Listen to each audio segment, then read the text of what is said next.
Welcome back. This is actually the second time the Broncos and Cowboys have gotten together. They had that Thursday practice, the joint practice, which was really closer to the real deal than this will be. It was best versus best, and the Broncos were better. Russell Wilson, spectacular in the red zone. In fact, he said the Denver offense was better than he even thought. And then on the other field, it was the Denver D against the Cowboys O's. A lot of fighting there and some football. It was entertaining. Bradley Chubb putting things in perspective. He said, we have to defend our sanctuary. It was entertaining, guys. We'll send it back up to you. All right, Rod, great to have you on the broadcast. As always, 83 degrees here in Denver, and all of a sudden, guys, forecast says get some rain here in the next few minutes and maybe the next hour or so. Cowboys have won the toss, and they will receive. Brandon McManus to kick it away for Denver. And let's ride indeed. And Cavante Turpin will not be able to return it. Takes a knee. And to bring it out to the 25-yard line. Take a look at this Dallas offense. No Dak Prescott. Cooper Rush gets the nod as the starting quarterback tonight. Will Greer has been out playing Cooper Rush in training camp, but he suffered a groin injury, so he's out for the night. If you're Cooper Rush, you want this opportunity to show coaches they can trust you and you can make plays. From the 25. I don't know if it's a wardrobe malfunction or not, guys. When's the last time you saw two NFL teams in dark jerseys? Rico Dowdle takes the handoff. And immediately pushed back by the Denver defense. Baron Browning will be a guy to watch. He's been a guy to watch in the camp and now in the opening play. Tonight's starting lineup sponsored by Empower. We believe the future is something to be excited about. Not much to talk about there from the Cowboys' perspective. This is a Broncos broadcast. Absolutely. And a great play right there by Baron Browning. He's really a player coaches want to see have an excellent night so he can contribute for the Broncos all season long. On second down after the loss, there's Dowdle. He'll pick up a couple. And that's never what you want to see in a preseason game. Player down. Looks like Jonas Griffith, too. That's a player, when we talked to coaches, they were loving how hard he has played in training camp, has really started to emerge. And this is not what you want to see if you're the Broncos. Coach Hackett said his #1 goal for training camp was to come out of training camp healthy. They've already lost Tim Patrick, Demario Crockett, both those guys to ACLs. Now to see your starting middle linebacker Jonas Griffith on the grass here at Empower Field, it's got to be very concerning for Coach Hackett.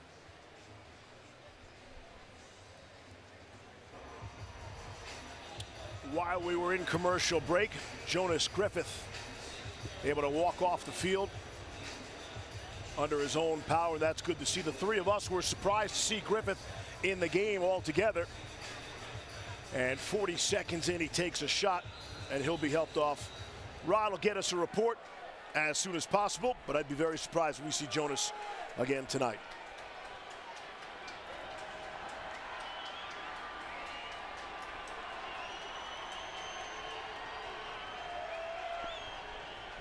Rush out of the gun. Broncos rushing 5, and a flag comes in. I don't know about that one, Steve. I thought the defender had pulled their arm back.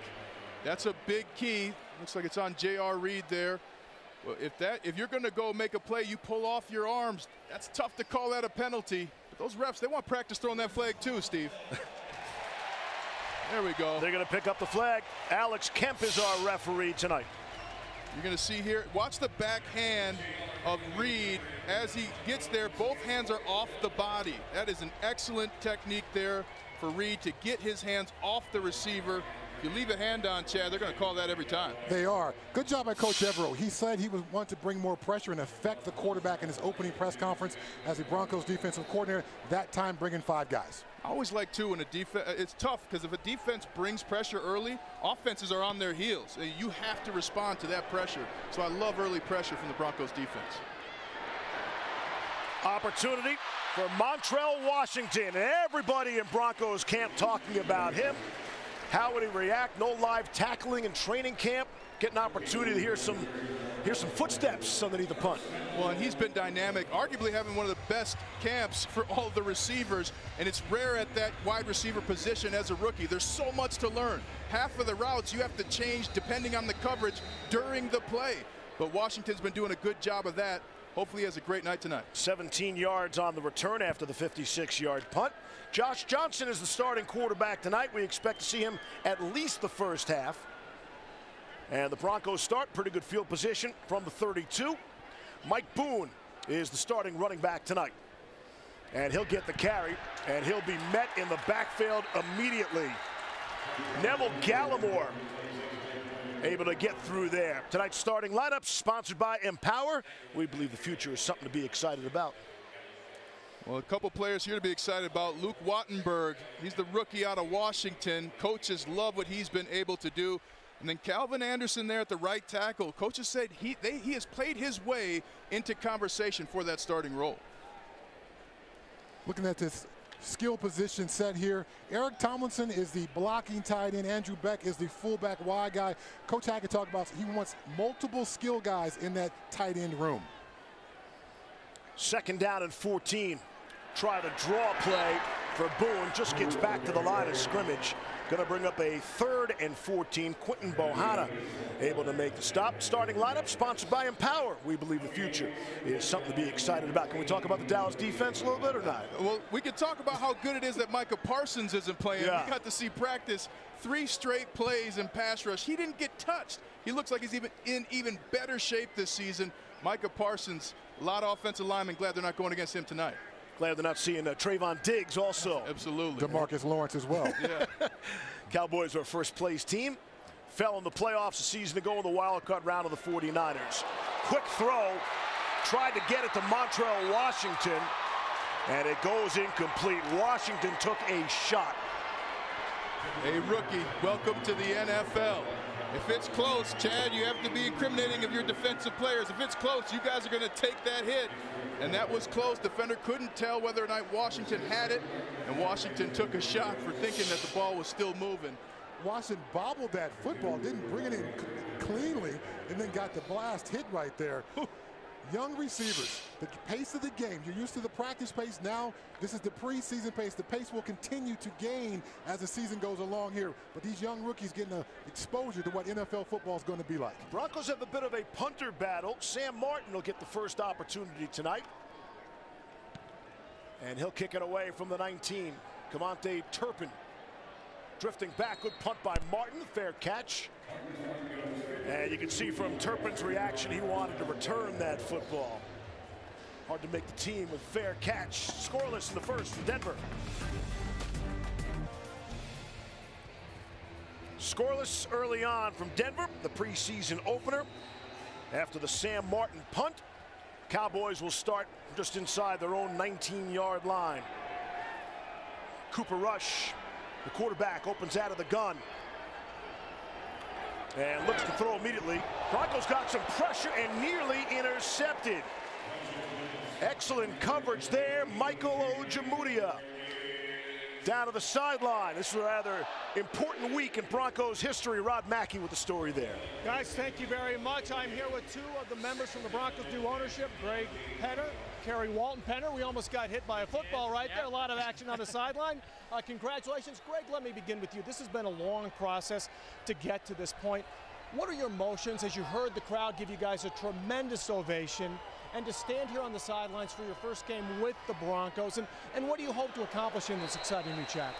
Yeah, it's hard to describe the emotion, mainly excitement and anticipation to be here for the first time with this terrific team, amazing fans of Bronco country. I just can't describe it. It's incredible.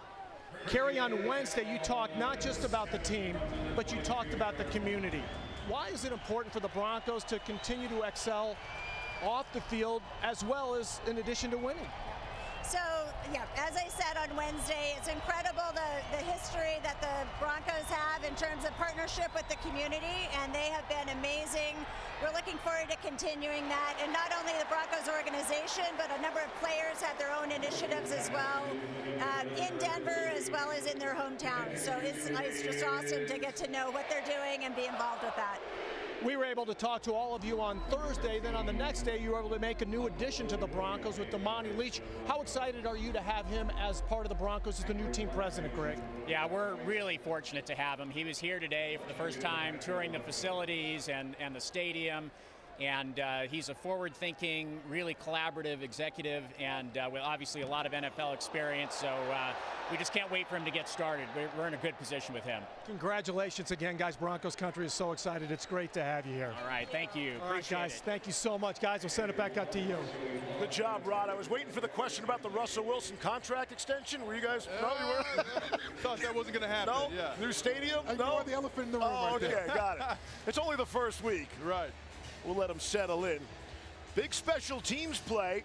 Barrington Wade looked like he got a hand on it for the blocked punt after a good stop by the Denver defense. Nice 3-and-out as well by the Denver defense. 2 incompletions and a nice fierce tackle by Caden Stearns there. So good showing up so far by this Denver defense. Similar system to what they ran last year, just a few terminology differences. Here's Josh Johnson to throw. Down the sideline, fight for the football. And they're going to say it's an interception. Good old battle for the ball. Kendall Hinton tried to grab it for Denver, but on the other side, Nashawn Wright able to make the interception, but we'll check the marker, hold everything. It's good to see Kendall Hinton getting involved early, though. Just a remarkable player. Has fought through different positions. One time being a quarterback, receiver, cornerback, back to receiver.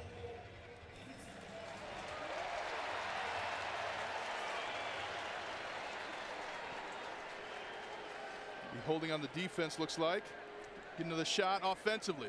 I was toured the Hall of Fame last year when some of my Steeler teammates went in, and Kendall Hinton's gloves are in the Hall of Fame from that one start he had. Yep, he's referred to by broadcasters here as Hall of Famer Kendall Hinton because of that. But you got to reward that kind of effort, Chad. You know that you respect that, if you're a vet or not. Young player getting in, doing anything he can to keep his dream alive. Here's Boone on the carry. Hinton started that game the 2020 COVID season at quarterback. That was that week 12 against the New Orleans Saints after all the Denver quarterbacks have been placed on the COVID list. 1 of 9, 13 yards, couple of picks, but he's got the story. Yes, he's got the story. Tremendous story. Yeah, the story we all want, right? Hey, nobody could play, so we got to go in there and play quarterback. Right, and you never get to the stat line, right? You just say, hey, I started a quarterback in the NFL. Yep. And my gloves are in Canton, Ohio, by the way. Second down and 8 upcoming. Broncos catching a good break on that defensive holding penalty. And here's Johnson looking to throw again. Deep shot down the sideline. And wanted Brandon Johnson trying to get on the one-handed grab and couldn't get there. Tonight's keys to the game sponsored by Ford. Built for America. Built Ford proud. Keys to the game, stay healthy. Coach Hackett said that's his #1 goal for this training camp period is try to stay healthy. We've already seen one Bronco, Jonas Griffin, leave the field. Tackle well. This team hasn't done any full-speed tackling drills at all during training camp. So far, they're showing up pretty good there defensively and continue to take steps on offense. We've seen baby steps as this offense starts to evolve. They need to take a big step here tonight, getting some continuity and some rhythm. Which NFL team doesn't have a key that says stay healthy, right? I mean, that's 32 across the board. Here's 3rd down and 8. Johnson again looking to his right. That pass a little behind Hinton, but he couldn't haul it in, and it brings up a 4th down. And really that 3rd and long was set up by not rushing the football well in those first 2 downs. Kendall Hinton just having to turn as he's reaching to catch the ball. Josh Johnson, timing's a little off, wants to get it out a little earlier, but they have a saying in the NFL, if it hits your hands, you should have caught it. Kendall Hinton will want that one back, and he'll get that coaching point on film tomorrow. So here's Corliss Waitman now getting his opportunity after Sam Martin had the first punt. Turpin is back deep for Dallas. He'll signal a fair catch and run up and make the catch at the 21-yard line. That's a 34-yard punt for Corliss Waitman. Scoreless Denver.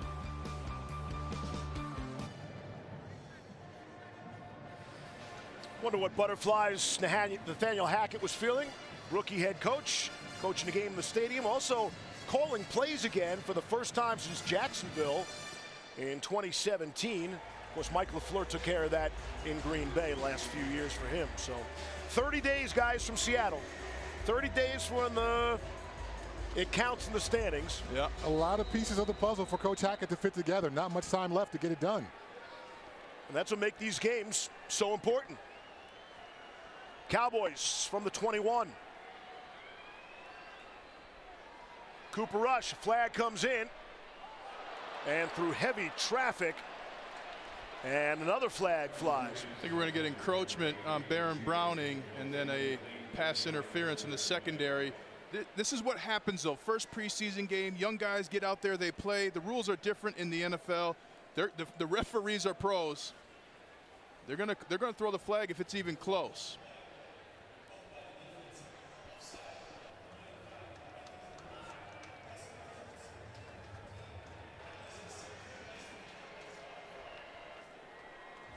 Pass interference called there on Michael Ojemudia. And they're going to decline the offsides by Browning to get the pass interference. It's a bigger penalty, larger chunk of field you get to walk through. Always fun to walk with defenders to a new first down, Chad. We hate that when you guys do that.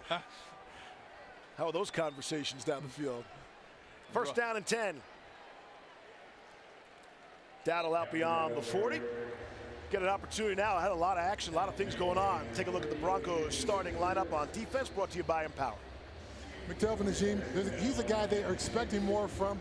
Played pretty good last year, looking for him to take a step forward this year. And then Baron Browning's maybe the guy on the outside linebacker spot they're most excited about. Move from inside linebacker to outside linebacker. Has the right body type, the right bend and skill set to excel at the outside linebacker position. And if you're just joining us, Jonas Griffith was in fact in the starting lineup. He was shaken up on the second play from scrimmage and taken out of the game. If we get a report on him, we will certainly pass it along. Cowboys just ran one of my favorite runs. This is what they call a power run. They're going to fake one way to the back and then watch the tight end come behind the tackle. Just so much space for the offense to get forward, dent that defense. That's a dynamic play right there by the Cowboys. Good job by Caden Stearns to fill that hole with help from Marquise Spencer. Third down and 2, trying to run for it is Dowdle. And he has a first down, just shy of midfield, but a penalty marker is down again. Deshaun Williams got penetration into the backfield, the Cowboy offensive lineman. He's coming back. Yep, you got him with the hold. Sometimes you get away with it, sometimes you don't. You guys hold on every play. In the frame, play. The letter of the law, in the frame, not holding. So you get the top of your screen here. That's that penetration by Malik Reed. And you got to know, too, if you're an offensive player, third and short, defenders are going to jump that count. They know you're not trying to just fool them with the snap count. Now it's third and long, third and 12. Malik Davis is checked in now. That's Jalen Tolbert in motion for Dallas. Rush to throw, has a nice pocket, coming across the middle, able to complete. That is Dennis Houston has first down yardage. Good looking pass and catch there. Dennis Houston, the rookie out of Western Illinois. Houston covered by Michael Ojemudia. A little too much space there. I think he was expecting more help on the inside. You've got to expect your help and play with your leverage. At the same time, you got to close that gap down, not make it such an easy throw. First down and 10. Cowboys on the move now from the Denver 46. Rush off the play fake, has some pressure off the edge, able to release and get it out in time. Maybe a yard on the play. Got Davis out of the backfield. Justin Sternad made the stop for Denver. Sternad having a good game so far. He's a player coaches are really watching. They want him to do well. A draft pick a couple of years ago has fought through injuries. He can be a sneaky great player for the Broncos. He's in between that size of a safety and a middle linebacker, and especially in the AFC West, his coverage abilities could be a difference maker for the Broncos. Second down and 9. Denver 45. Handoff, it's Dowdle back in the game. We'll push the pile for a few. Now, I mentioned the uniforms. You don't see this in the NFL. This is sort of USC, UCLA, right? Dark on dark, yes. Right? I kind of like it. Maybe it's a new developing trend, or was it a wardrobe malfunction and the Cowboys brought the wrong uniforms? I don't know. Yeah, or the Cowboys did the exact opposite of what they said they would do, just to play some mind games. But as a Bronco, I always loved wearing the orange jerseys. No other team has that orange like the Broncos. Always fun to wear. They were in the white on Thursday for the joint practice. Cowboys travel strong. 3rd down and 5 now. They go the draw play, try to catch the Broncos by surprise, and won't be able to do it. Caden Stearns is in there along with J.R. Reed. Ojemudia as well on the run stop, brings up a 4th down. Nick Bonito got there actually a little bit late. A Nick Bonito sighting on the Broncos defense. 2nd round pick this year out of Oklahoma. Made some big plays for Oklahoma. Had a couple Oklahoma games over the last few years. He finds a way to make big plays in big games. Cowboys keep the offense on the field. 4th down and 2, going for it. I like it, Steve. The preseason. Gonna throw for it. Rush took a big shot. It's intercepted. Picked off by the Broncos. P.J. Locke comes up with the pick. Turnover. The pressure caused Rush to throw that ball behind his intended target. P.J. Locke steps in front of it. Great job with the interception by P.J. Locke. Broncos defense steps up big in a 4th down situation.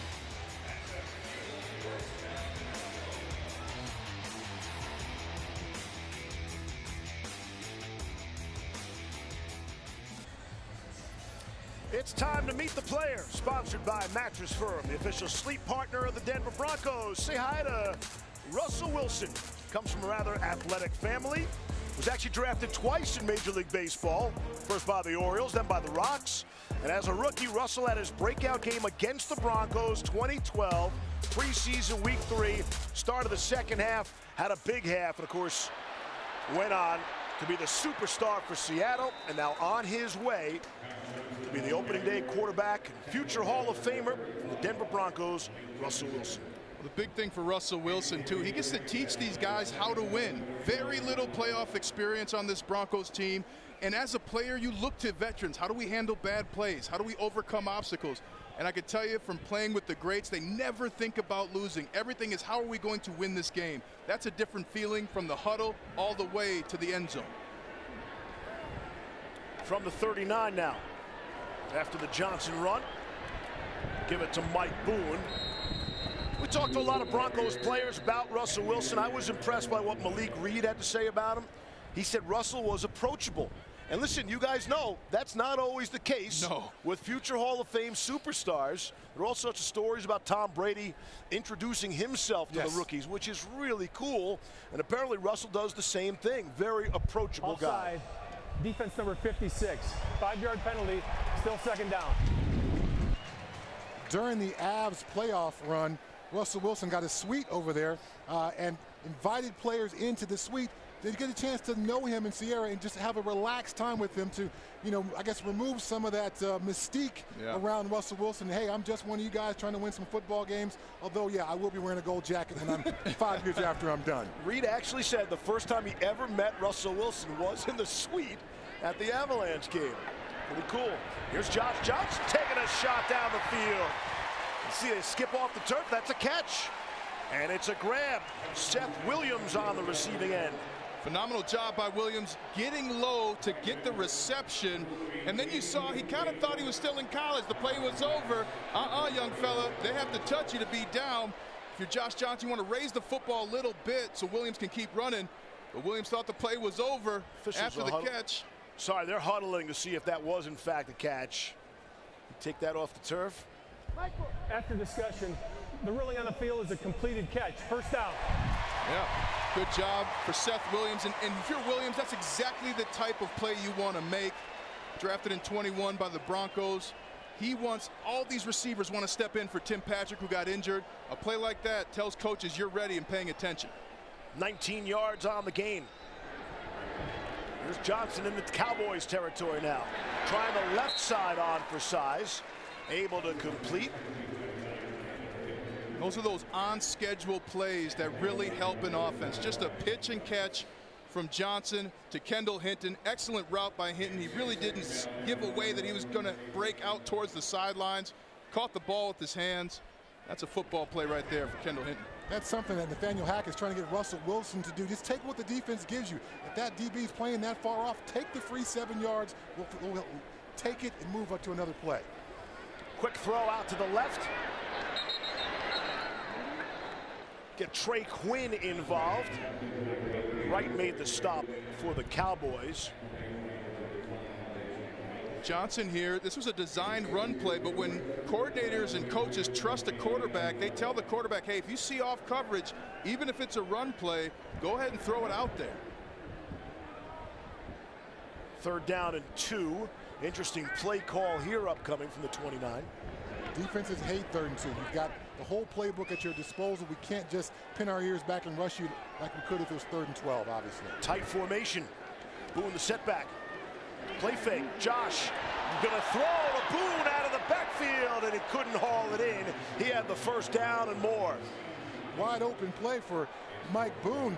High expectations for Mike Boone. Obviously, Javonte Williams and Melvin Gordon are going to be the starters, but Mike Boone is expected to have a role in this backfield. Got to find a way to bring that ball in. Dropped an easy 1st down there. And right there, too, looked like Mike Boone ran the wrong way to the play fake. That's why that backer was able to come upfield and pressure Johnson so quickly. But some more fun, boys. Another 4th and go for it. Let's go. The punting battle, we'll put that on hold for now. 4th down and 2 inside the 30.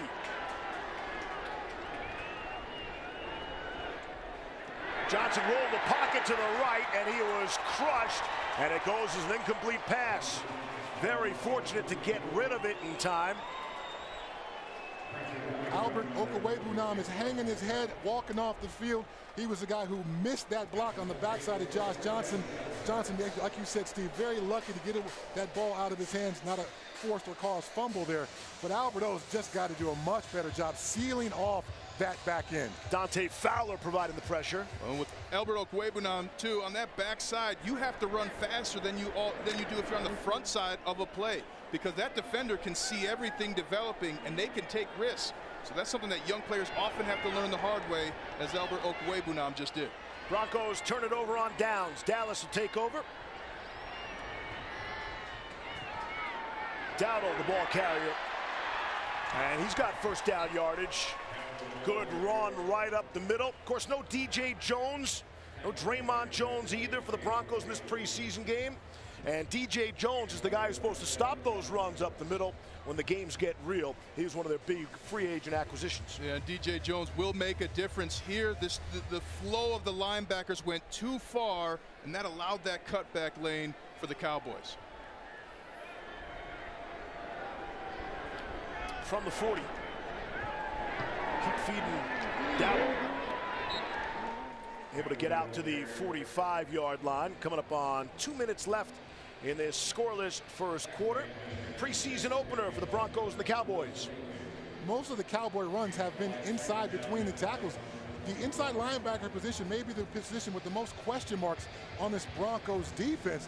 Cowboys really not trying to get outside. The Broncos doing a good job setting the edge. But inside, we've seen a little bit of over pursuit and an inability to get off of blocks. Yeah, as a lineman, you always anticipated that over pursuit by young linebackers. With speed coming around was Turpin, and they pitched the ball to him. A flag does come in. This is normal for a first preseason game. Flags are going to be coming out. Players are getting used to refs actually watching them. It never feels good to get called on a penalty. Holding. Offense number 73. 10-yard penalty. 2nd down. 73 is Tyler Smith. He's a significant player for the Cowboys. He was their 1st-round draft pick out of Tulsa, went 24th overall. Sometimes young linemen, they come to the NFL and they were so strong and so big in college, they can throw guys like that. But when you grab jersey in the NFL, 9 times out of 10, you're going to get a flag like Smith just did. They're going to reset the play clock.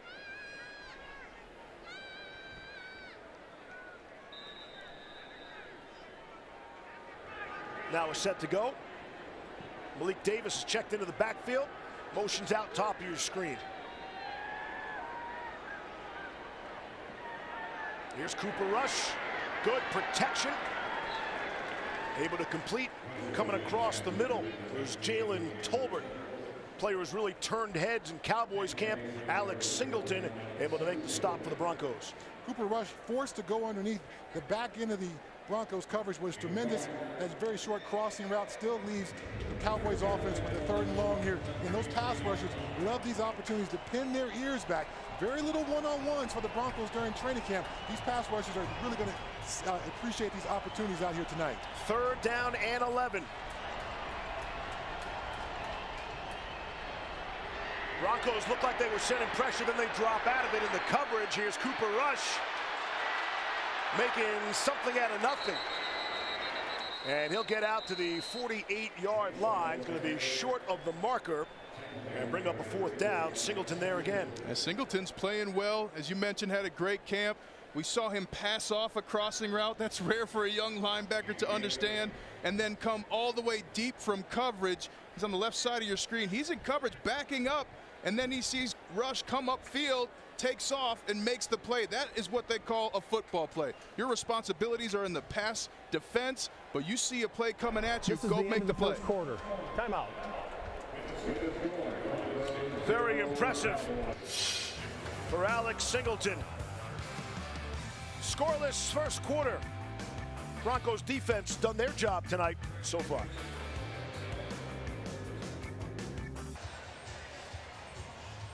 "42-year-old Nathaniel Hackett getting his first opportunity to be a head coach in the NFL.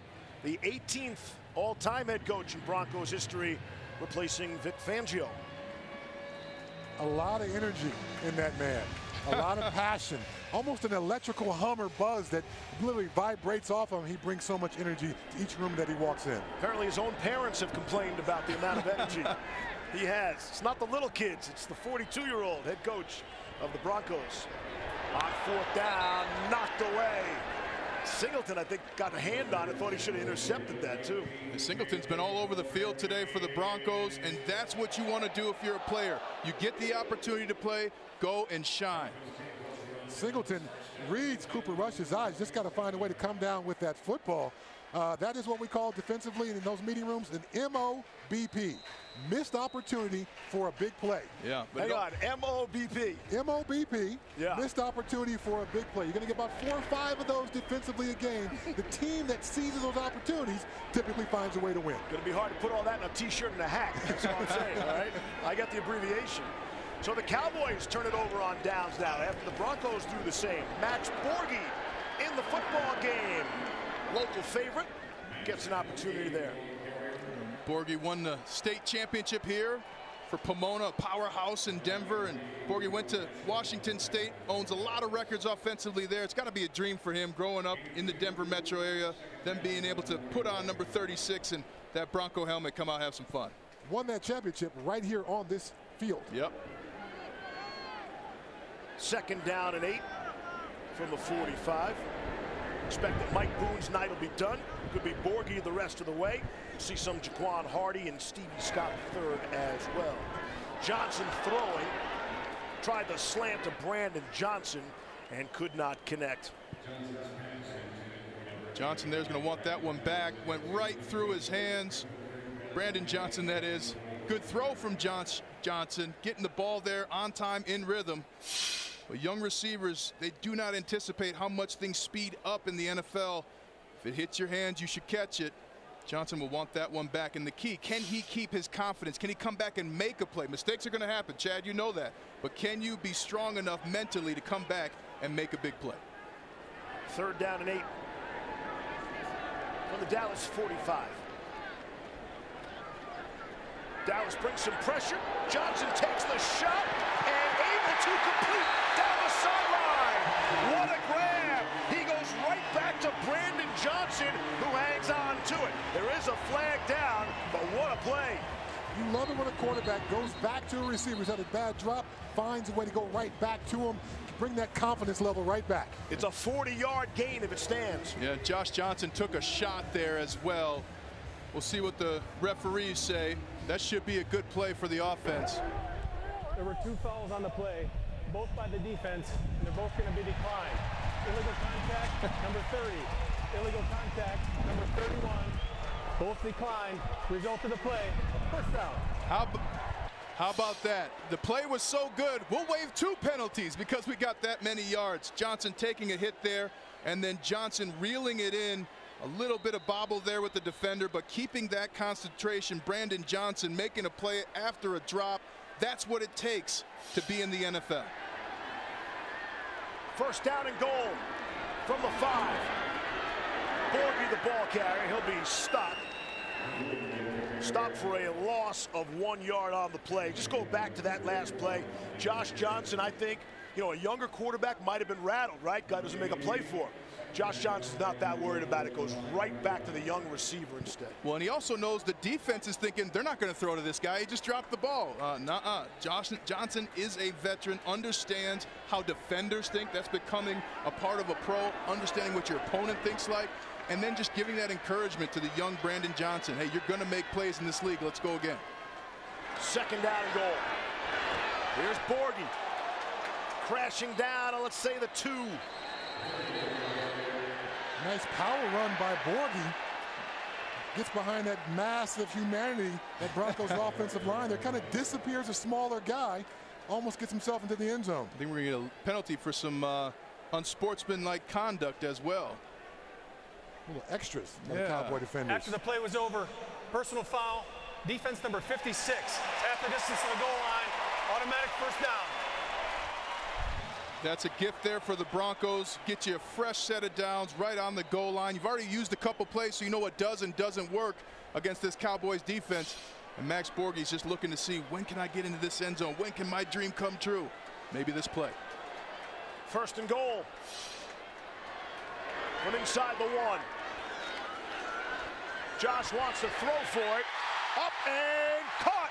Touchdown. Broncos. Seth Williams.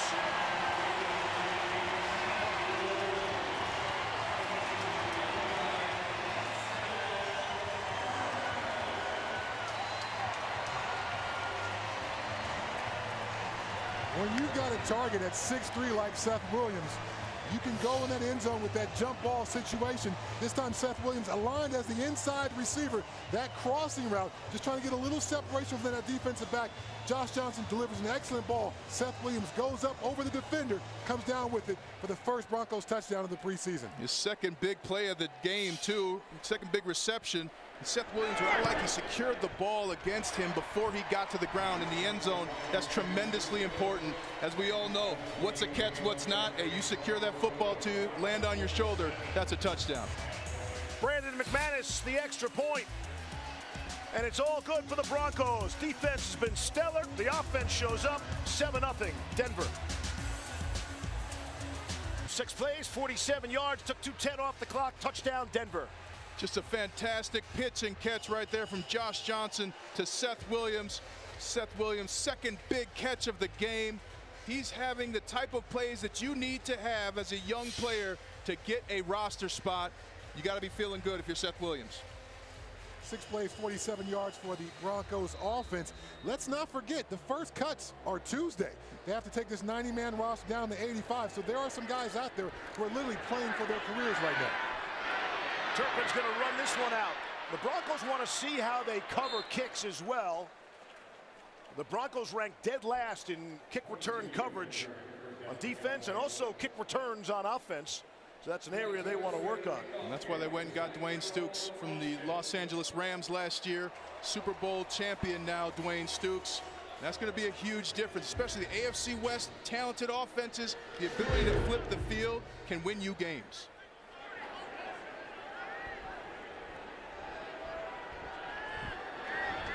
From the 20. First down and 10 now. Rush throwing out of the play action and able to complete. That's Jake Ferguson, the tight end. Rookie out of Wisconsin, 4th-round draft pick by the Cowboys. Nathaniel Hackett comes over, and just so interesting to talk to him as you look at where he's been and what he has done. He said, look, I hate preseason, right? Because if we win the games, they don't count. But if you lose these preseason games, you're still angry about losing. It's sort of a no-win situation there. Well, he's tremendously honest with us. But what I loved that Nathaniel Hackett said, I asked him, how are you accountable to your team? He said, I just tell them. I told him a couple days ago, guys, I didn't even give you a shot on this play. That's important for first-time head coaches. Too often in the NFL, first-time head coaches come in. They don't want to be honest. They don't want to say, oh, I messed up a play call. But you're going to go out there and coach your players when they make mistakes. You got to be. Offense number 73. 10-yard penalty, first down. That's Tyler Smith again. Again. And when those head coaches are coaching other players, you got to be able, if you're Nathaniel Hackett, to tell the players when you made mistakes as well. That creates trust. That accountability, that's what wins in the NFL. Cowboys definitely not the cleaner team today. 6 penalties for 40 yards. Broncos only 1 penalty so far tonight. So the lighter camp that the Cowboys have played so far not affecting how quickly they come out and get a fast start out here. Davis out of the backfield. Pushed out of bounds by J.R. Reed for the Broncos. I think it's interesting, the relationship. You have a veteran like Russell Wilson, who for the first time ever has an offensive-minded head coach, right? All those years of Pete Carroll in Seattle. But the relationship between Russell, who has seen and done everything in the league, gets a rookie first-time head coach, rookie offensive coordinator, oh, by the way. That'll be fun to watch that relationship develop. Here's Davis again for the Cowboys out to the 40, bring up a 3rd and long. Speaking of those rookie coordinators, sometimes when a young coach gets the head coaching job, they go out and they hire an older, more experienced guy on the other side of the ball. Sean McVay in L.A. brings in Wade Phillips. Nathaniel Hackett comes in, he brings in his guys. But after meeting with those coaches during the production meeting, you can see the fit between all of them and why Nathaniel Hackett went with those guys and that connection he has with Alton and Evero.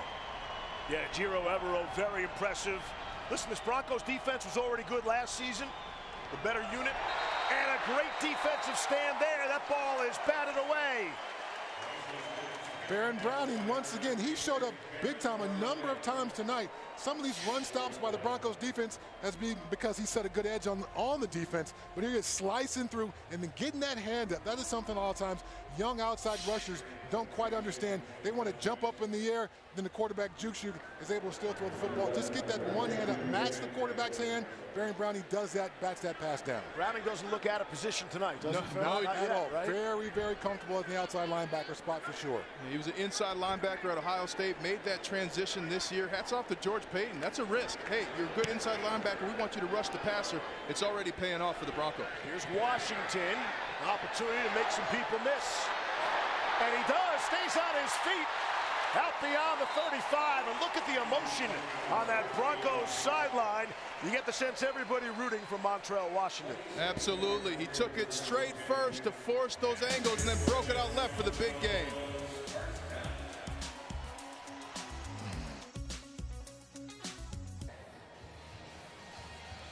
Montrell Washington was really drafted as a returner, and he's opened some eyes as a receiver. This is a return of 27 yards. Nice patience setting up his blocks with that initial move to the right and then cutting back to the left. Then after that, showing some understanding what the defenders are trying to do in the NFL. Strip that football from you, covers that ball up with 2 hands. This guy is playing far better than you would expect for a rookie guy just brought in to be the returner. He's also excelling at the wide receiver position as well. And he'll stay on the field. That's Washington in motion him back out. And they're going to give it to him, and he is blown up in the backfield. Rocked in a big way. Terrell Basham for Dallas. Basham indeed. Well, Basham there. Anytime there's too much communication between a quarterback and the receiver, the defense has a heads up. Just corrals him like a cowboy does a bull. Get over here. Now Basham is supposed to be unblocked on that play. He's supposed to be fooled by the play action to the left.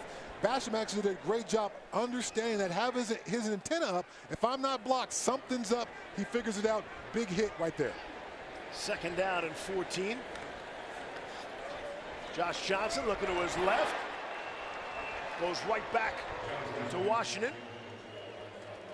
Even little receptions like that for Washington give confidence to him as a player. He's never seen himself perform on this stage. I mean, everything sounds different, feels different. Your cleats are actually awesome, right? They're the newest that you can get. There's lights that are bright. There's, LED lighting around the stadium, sound. Oh, but I can still make plays? Oh, I can make plays in the NFL? Now everything starts to come together, and even a little catch like that for Washington increases his confidence of his abilities in the NFL. Are you saying they didn't give him new cleats at Sanford? Not the ones like this. No. Not the ones you had at Notre Dame? Yeah, man. God gets the best cleats, don't you know? 3rd down and 13. There is a flag on the play. And another, multiple. We got a lot of yellow laundry on the field. Yes. As Johnson picks himself up now off the turf. Basham is going to be called for bashing Josh Johnson late there. Nice. For 2 fouls on the play, both by the defense. Offside, number 54, that penalty is declined. Personal foul, roughing the passer, defense number 93. That's a 15-yard penalty from the previous spot. First down, Denver. And that's just a killer if you're the Cowboys, because the play is dead in the water. And what this is going to be is because he speared, as they call him, put the helmet in and really forced Johnson down to the ground. They're going to call that now. Chad, I think that's tough. It's tough if you're a defensive player. Quarterback jumps, you hit him. But that's the letter of the law. You cannot put your body weight on the quarterback as you are going down. It's going to be an easy call for the officials. Obviously, the moms of America want to see all the quarterbacks protected. Yes.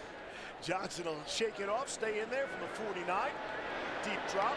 Maybe wanted something a little deeper, and Borghi slips down. Max Borghi, we mentioned the local product. He had a 5-day stint with the Colts guys back in May. He was cut by Indy.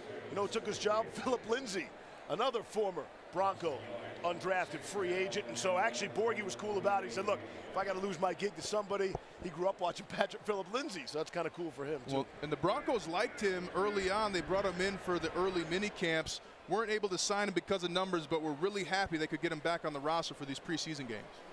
Second down and 11. Just shy of midfield. Here's Johnson, steps and fires, and able to complete. Eric Tomlinson, his first catch of the game. First down for the Broncos. Eric Tomlinson brought in to be the blocker, almost an extra offensive tackle when they want to execute this outside zone. This time gets himself in between the zones right there in the middle of the field, turns his shoulders so Josh Johnson can see him, makes a nice completion there, picks up a few yards after the catch as well. So Eric Tomlinson showing, hey, I can do more than just block on the edge. I can get you a first down too. Gain of 17. Every tight end the Broncos have is in the game except for Greg Dulcich, the rookie out of UCLA. Third-round pick. They really like him. He's really come on. Big things expected. Dealing with a bit of a hamstring in minicamp. But there's the real battle. We talked about the backup quarterback spot. I don't know how many tight ends you can keep, guys, but it's not 7. Well, and it was unique, too, talking to Nathaniel Hackett. He sees that tight end position a little differently than Chad or I had ever heard. And right there, Albert Okwuegbunam getting a good block in, known as the receiving tight end. So we got Tomlinson catching passes and Albert O making big blocks for a short gain. You want to see that versatility at that position. Jaquan Hardy has now checked into the game.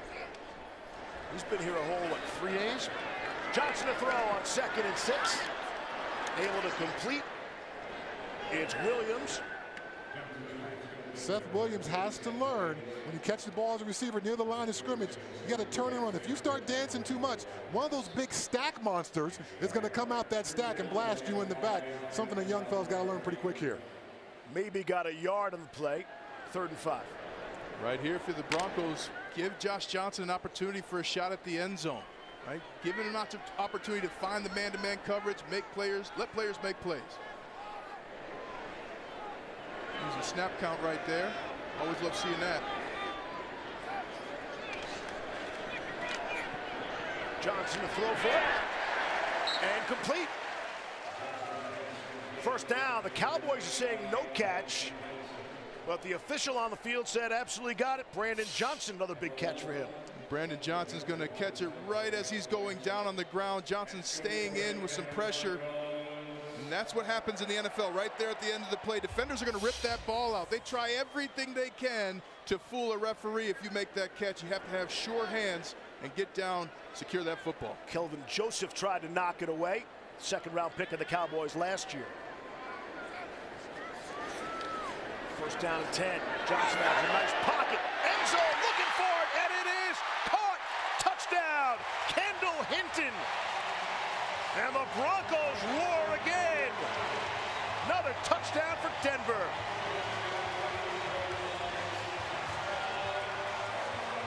Just a phenomenal throw from Johnson. He throws it before Hinton's even looking for the football. And then Hinton catching it at its highest point. You can't go up too early. Those defenders are going to follow your hands. But Hinton fakes to the inside, gets out, and bam, at the highest point, catches it, secures it, bread, meat, basket. Just a little bit of a push-off, a little veteran small push-off there. Nice job by Kendall here. Not a full extension. Don't want to get called for the offensive PI. Gets a touchdown. And McManus puts it through. You guys feeling some Broncos rhythm on offense all of a sudden?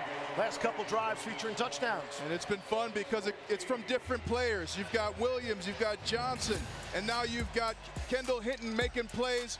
Johnson's making great throws. Offensive line's protecting. This is fun. Steve Levy, Denver Broncos football. The Broncos, another good scoring drive. 8 plays, 63 yards.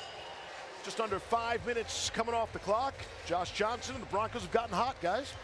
Absolutely, and playmakers from different positions, also running the football pretty decently. So if you're the Broncos, you're thrilled that things are going your way. If you're the Cowboys, you're really struggling defensively right now to stop the Broncos, and offensively, you haven't put anything together that really resembles a chance at winning this football game. Turner out of the end zone.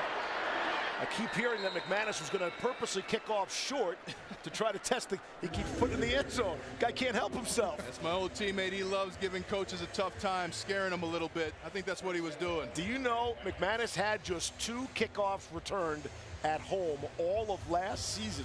I did not know that, but I'm not surprised by that because, again, the coaches talked about wanting to see those coverage units tonight, and McManus keeps putting it in the end zone. 14-0 Denver, just over 5 to play in the first half. It's been Cooper Rush the whole way. We expect to see Ben DiNucci in the second half. Some confusion in the backfield. A couple of Cowboys bumped into each other, and Rico Dowdle maybe back to the line of scrimmage. This is an excellent play right here by Nick Bonito. He's going to get underneath a pulling lineman who's got him by about 50 pounds and gets underneath that block to really clog that rush lane. And that's what's going to end up creating the stop right here underneath.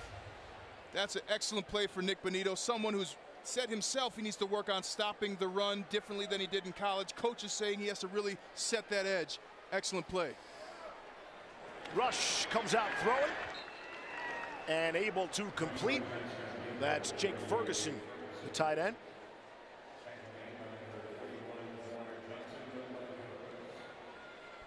Ferguson settled down between Jamar Johnson and the linebacker there, able to pick up about 8 yards on that completion. You can see a little bit better, tighter underneath coverage from that Broncos defense. You know, something that the Cowboys got the Broncos with in that training camp practice last Thursday as well. No Dalton Schultz, as you would expect. Dallas keeping the majority of their starters out of the lineup. That's Jalen Tolbert for the Cowboys, and Sternad the stop for the Broncos. They're not getting the stop after the first down, and if you're the Cowboys now, you got a first down. It always feels good. You're struggling in a game. Let's just get a first down, guys. And that's what you want to do. Peyton Manning would always tell us, first down, second down, first down. Get into a rhythm, get a new set of downs, start feeling better about the plays we're calling, open up that playbook. Into the ball game is Aaron Shamklin. His first carry, the rookie out of Harvard. Good signed as a college free agent. Good movement by the Cowboys offensive line, knocking those Bronco defenders back. Need to be stouter at that line of scrimmage. The edge was set, but the interior of the Broncos defensive line got knocked back 3 or 4 yards.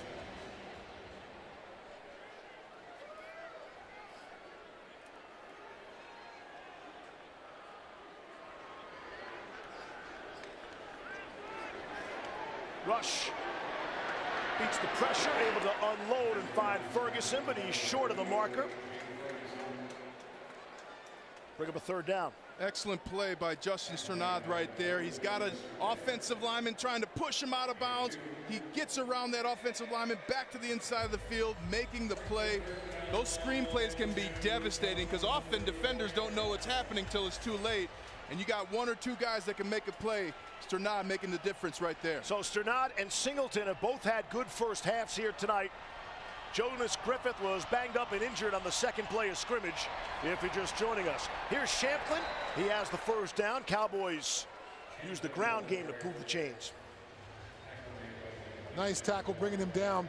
Got the first down, but Damari Mathis, one of the young guys that they've been talking about. When we talked to Coach Alden and said, who flashes defensively on tape for you? He mentioned Damari Mathis specifically as one of those young defenders who's stepping up big time. Let's see, we got a play away before the 2-minute warning. There's a flag down. Ball start. Offense number 88. 5-yard correction. That's number 18. 5-yard penalty. First down. And they were in a hurry to get that play away before the 2-minute warning. And that's when you're in the huddle, say, hey, ref, what are you doing? You got the wrong numbers. This is a 2-minute warning. Timeout. And there it is. Denver having a nice first half and a 14-0 lead.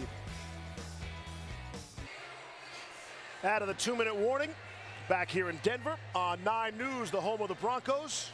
Denver enjoying a 14-0 lead. The offense and the defense having impressive first halves. Both sides of the ball have been really efficient for the Broncos. Josh Johnson in the offense, a lot of young receivers stepping up. But the same can be said for this defense. The Cowboys have had a couple of plays here and there where guys were out of position, which you would expect in game one. But overall, the defensive effort and the tackling, despite not doing any live tackling at all during training camp, has been really crisp for the Broncos defense. Blocked punt, had an interception, like a lot of good things here for Denver in this first half. See how the Cowboys play this now. The 2-minute warning. Dallas has all 3 timeouts. Good time to practice some situational football. Clock management. They go on the ground. Shamplin. And he'll pick up about 7 on the play. Just the 5th play across the 50-yard line for the Cowboys tonight. Tells you how good the Broncos defense is doing. 5 plays out of 29. Conversely, Denver has 14 of their 26 offensive plays in Dallas territory. First down in favor of the Cowboys. Fehoko on the catch. Clock winds, under 90 seconds left. Cooper Rush batted at the line of scrimmage, and Rush made sure it hit the turf. This was one of those situations I was concerned about. Coach Hackett's had a pretty light training camp schedule. The end of halves, the end of games, those 2-minute situations are very taxing for you defensively. I wanted to see how well this unit could play despite not having that kind of stress and strain put on them during the training camp process. Just a powerful move right there by the defensive lineman for Denver. Marquise Spencer just pushing him back, pushing that offensive lineman back and getting that hand up at the last second. Phenomenal play. 7th round pick in last year's draft.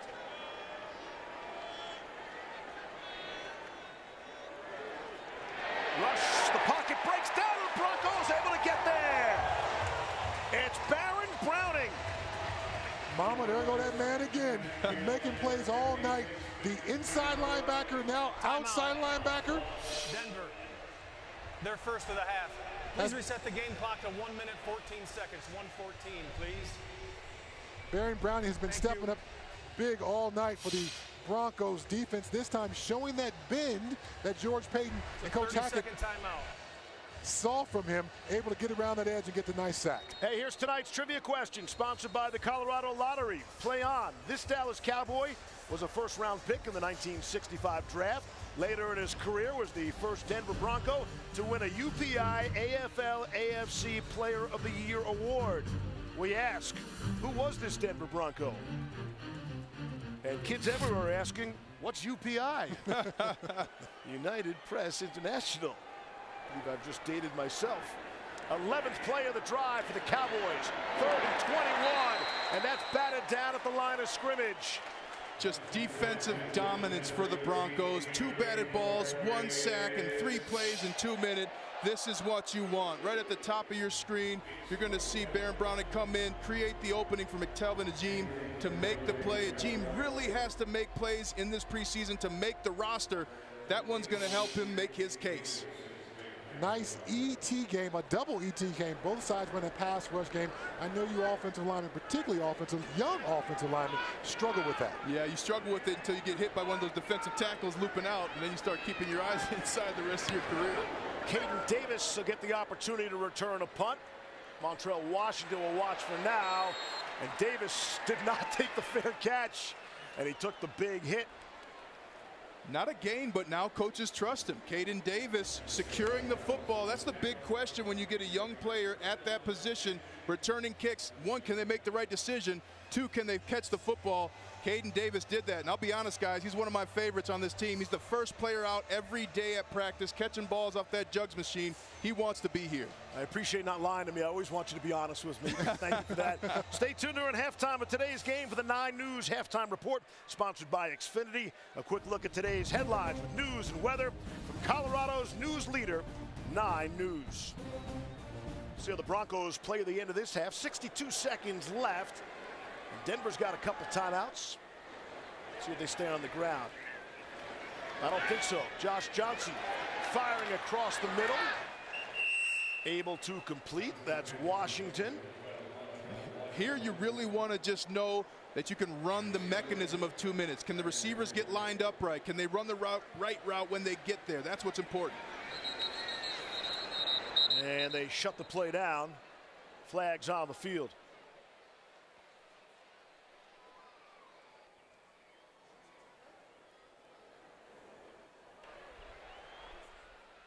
Illegal shift. Offense number 9 never got set. That's a 5-yard penalty, still second down. By rule, this is also a 10-second runoff, which Denver has chosen to avoid by taking their second timeout. 30-second timeout. Coach Hackett using the timeout to keep this drive going, get this situation for his young offense. But Montrell Washington, after that reception, I don't know if you guys saw, he ran over and gave the ball to the official. That's a veteran move. Yes. In this situation on the field, you don't want to have that official bobbling the football, wasting precious seconds. Get that ball into the official's hands so he can spot it quickly, and you maximize your time on the clock. Very veteran move by the rookie receiver. I mean, that was a play that really ruined the playoffs last year for Dallas. They did not make that veteran move, getting the ball to the referee, cost them some valuable time and cost them a loss. My brother-in-law was crying nonstop. It was awful. I'm sure you hated it. Yeah, you sound upset. Here's Johnson to throw. It's had an excellent second quarter. Josh throwing on the run and able to complete. Brandon Johnson, he too has been impressive. Malik Jefferson to stop for Dallas. Clock winds, 25 seconds left. There's one timeout for the Broncos. Sideline, that's complete. Brandon Johnson again stops the clock. 18 seconds left in the half. Excellent job by Brandon Johnson, a rookie, getting out of bounds, preserving the timeout for the Broncos, giving some time. It's not just receivers that got to catch their breath. Linemen too. Everybody's huffing and puffing in that huddle. Helps to get an extra 10 seconds to try and get into field goal range. Look at Josh Johnson. I mentioned the hot second half. I didn't realize he was that hot. Woo. That's 11 in a row. A couple of touchdown passes as well. Brett Rippon's on the sideline thinking, hey, hey, don't forget about me over here. We'll see Rippon in the second half as the quarterback competition for number 2 continues in Denver. Johnson loads and fires. Such a confident throw, able to complete to Kendall Hinton. Out of bounds, stops the clock. Pick up a 23. Great patience by Johnson, allowing Hinton the time to run that deep route and then reveal open. Another good ball by Johnson as well. Some of his footwork during training camp was a little sloppy, but you can see there on his toes, great feet underneath him to deliver an accurate ball down the field. Very, very impressive first half by Josh Johnson, who's also an impressive young man. When he left our production meeting, we all turned to ourselves and said, I love that guy. Yeah. I'm rooting for that guy. Yep, he's been cut umpteenth times, has a esports gaming league, clothing line, and a foundation. This is really somebody who values his opportunities, is making the most of it tonight. Too hot, that one. And unable to bring it down was Trey Quinn. That'll stop the clock. And the first incompletion in the rip. This drive started back at the Denver 10-yard line with seemingly no time. Still 8 seconds left on the clock in the one timeout. Probably drawn up a play with some quick out routes. One shot deep in case you can fool the Cowboys defense. You want to try and get into that field goal range, and when you got Brandon McManus, sometimes you only got to cross the 40. He can get it there for you. Josh Johnson has played on 17 professional teams in 4 leagues. Said he really found himself coming out of the XFL, and that's why he's a fan of all the other spring football leagues as well. But he wants to stay right here. Able to complete. That's Williams again. 3 seconds left to stop the clock. Denver, their third and final of the half. 30 seconds in length. Excellent throw by Johnson. Wow. Look at that career. How's the back of your football card? I'll tell you what, right? man. That's a big card. Might need to be an NFT with that many teams. 4 separate professional football leagues, but this guy has put together a tremendous first half. You know, we'll see Brett Rippon in the second half, but so far, based on that production meeting in this first half, he's got a pretty firm grip on that backup spot right now. And I want to tell people, when you see those teams, each team, they're saying, you're not good enough. You're not good enough. Timeout. Dallas, their first of the half.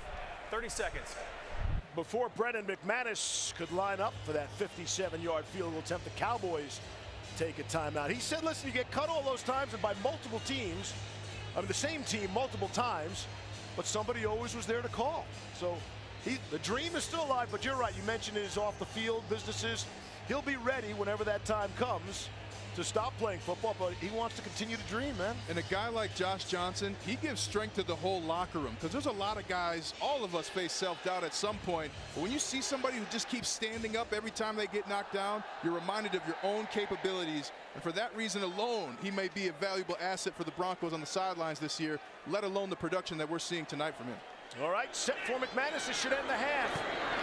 From 57 yards away, and won't get there. Missed it wide to the right. There is a flag down on the far side. We'll check the marker. Out of the hold of Sam Martin. Offside. Defense number 1. That's a 5-yard penalty that's going to result in a first down, and we'll have an untimed down to end the half. What a sloppy first half, a sloppy performance by the Dallas Cowboys. The Broncos really gave him a beatdown on Thursday in the joint practice, and it is continuing out here. The Broncos are doing a great job, but the Cowboys are certainly shooting themselves in the foot. I'm not sure how many toes they got left going into halftime. Tell you what, multiple penalties, and that one was just about getting lined up to begin the play. Right. I mean, that is shocking. Football 101, the basics, get lined up right. So now from 52. And that's a chip shot for Brandon McManus. And that's how the half comes to an end. Yeah, Dallas will not be happy about the way these first 30 minutes have gone. The Broncos look very good. And just penalties become about mental focus, willingness. Maybe the Cowboys have just been here too long, Chad, but you can't come out first preseason game with that many penalties, especially in those key situations like a 2-minute drill to end the half. They got to find a way to play cleaner and smarter. Now, I wonder if some of their joint practices and their travels are affecting them. They practice in Oxnard. They're practicing in Irvine next week against the Los Angeles Chargers. They had the time in Denver this week. That can begin to wear on you mentally and fatigue you as a football team. Down to Rod Mackey. Coach, preseason or not, it was your head coaching debut. That had to be a blast. Looked like you were having fun at the sideline. Oh, it's such a great time. I mean, just being out here with these guys, they've been working really hard and buying in, so it's just great to see the product out on the field. Defense pitches a shutout, but the offense truly shined. Josh Johnson, fantastic, and then your receivers stepping up all over the place. It's just great to see guys just do what we've been practicing. It's not too big for them. They're just going to go out there and execute, and Josh is being great with his feet, getting the ball out on time, so I appreciate that. Last one for you. I saw you trying to get the crowd to do jump around. Broncos country doesn't quite have it yet, do they? Hey, you know, it's one of those things. I've been hearing a lot about it, so we got to get them wild. I mean, we got the defense out there the first drive. I want to hear some noise. I mean, I've been hearing numerous times this place is crazy, so we got to get it going. Very good, Coach. Appreciate it. Appreciate you. Okay, guys, we'll send it back up to you. Thank you, Rod. Very impressive first half by the Denver Broncos. They lead the Dallas Cowboys 17-0 at halftime. We'll go to the 9 News studios for an update with Steve Stager, Jenny Meckles, and Jacob Toby right after this break.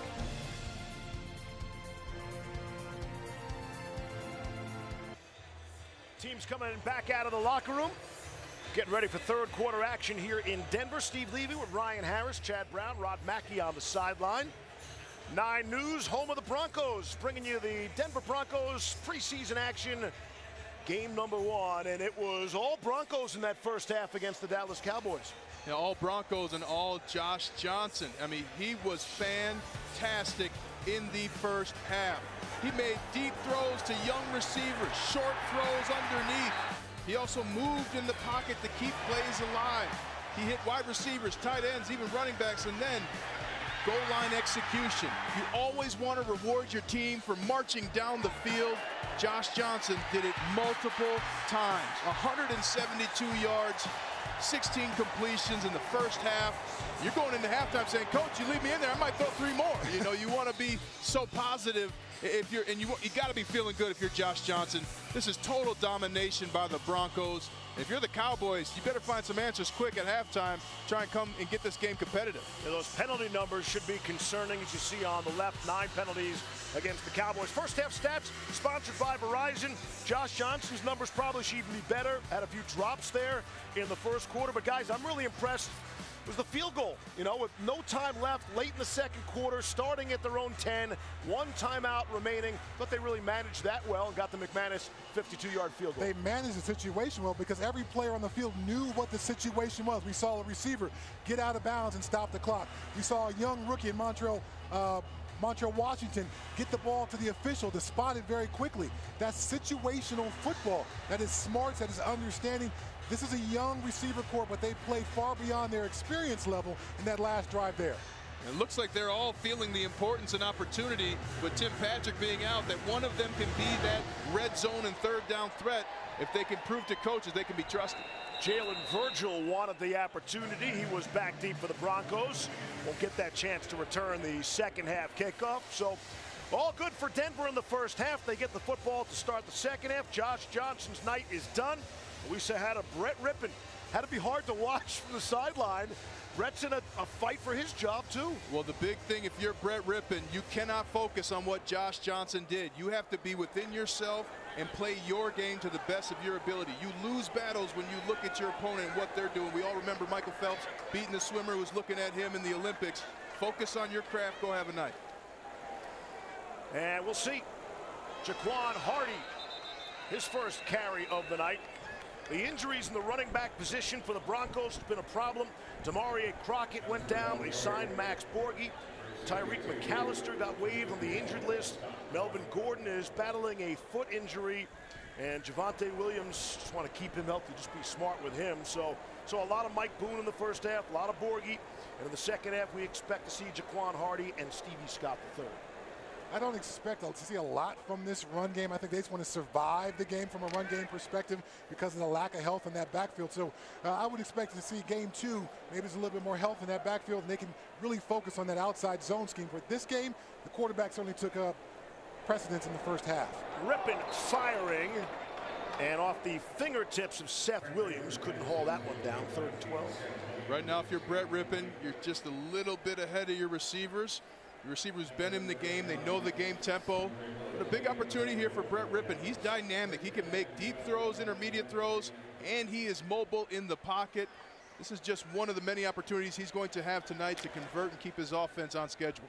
Don't press. You're not in the battle with Josh Johnson. You're playing the Cowboys defense right now. Take what the defense gives you. Yes. I imagine that's easier said than done, right? Far it easier. is. Yes. 3rd down and 12. Rippon a straight drop throws. Going up high for it, unable to bring it down was Trey Quinn. And it's 4th down. Going a little bit behind Trey Quinn on that play. That's one of those where you come to the sidelines, all right, think about it. What did I do? What can I improve on? All right, I can throw with some more anticipation. I can talk to my receivers.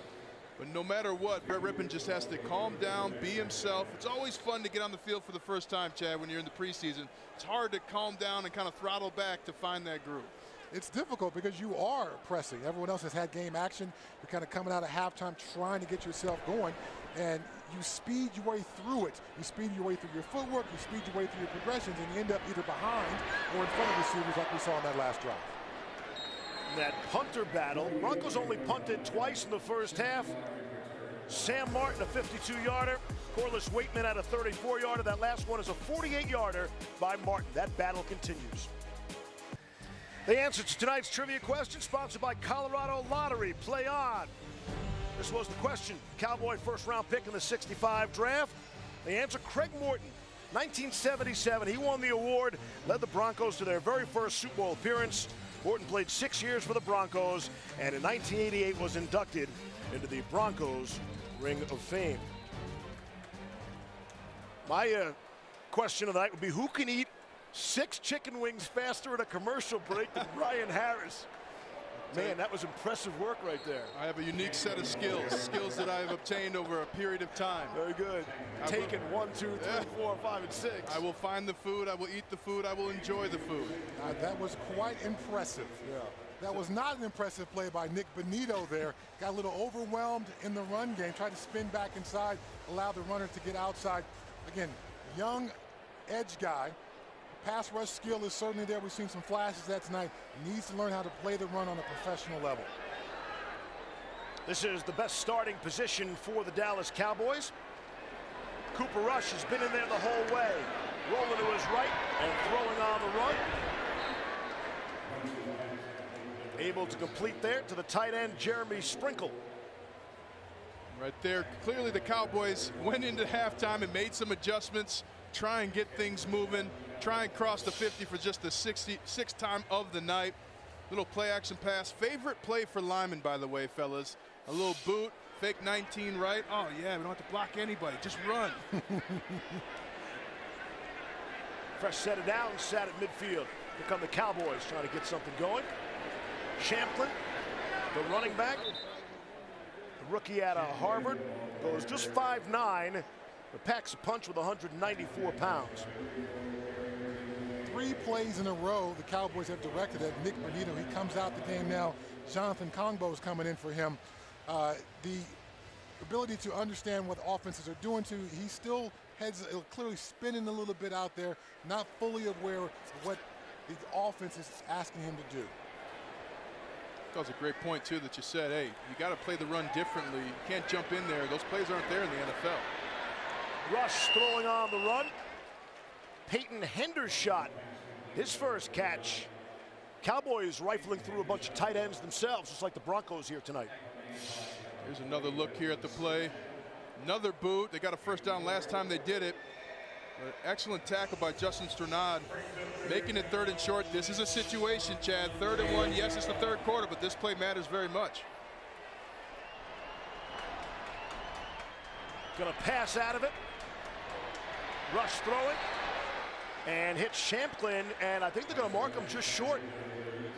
3rd and 1. It didn't get there. Nice recognition by Jamar Johnson, who came up and made that tackle. Looks like just shy of the first down, but the best part of the play was the recognition. Seeing what the play action, seeing what the offense was trying to do, getting out of his secondary position, sprint up to that line of scrimmage. 3rd, 4th, and going for it here in the preseason. Is this a playoff game or what? 4th down, less than a yard. And flags come in. So they got delay a game. False start. 49, 5-yard penalty, still 4th down.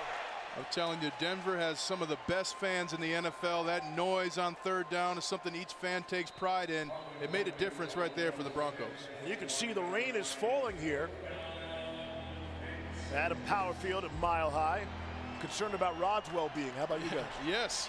He's down there in a suit. Is it waterproof, Chad? Did he tell us? Made of the finest waterproof material. Those leisure suits. Here's Rush. Good protection. Throwing to an open man. And able to complete. It's Hendershot, who's been all over this drive. And it's good for 25. And a flag. Holding. Offense number 76. 10-yard penalty. 4th down. Coming back.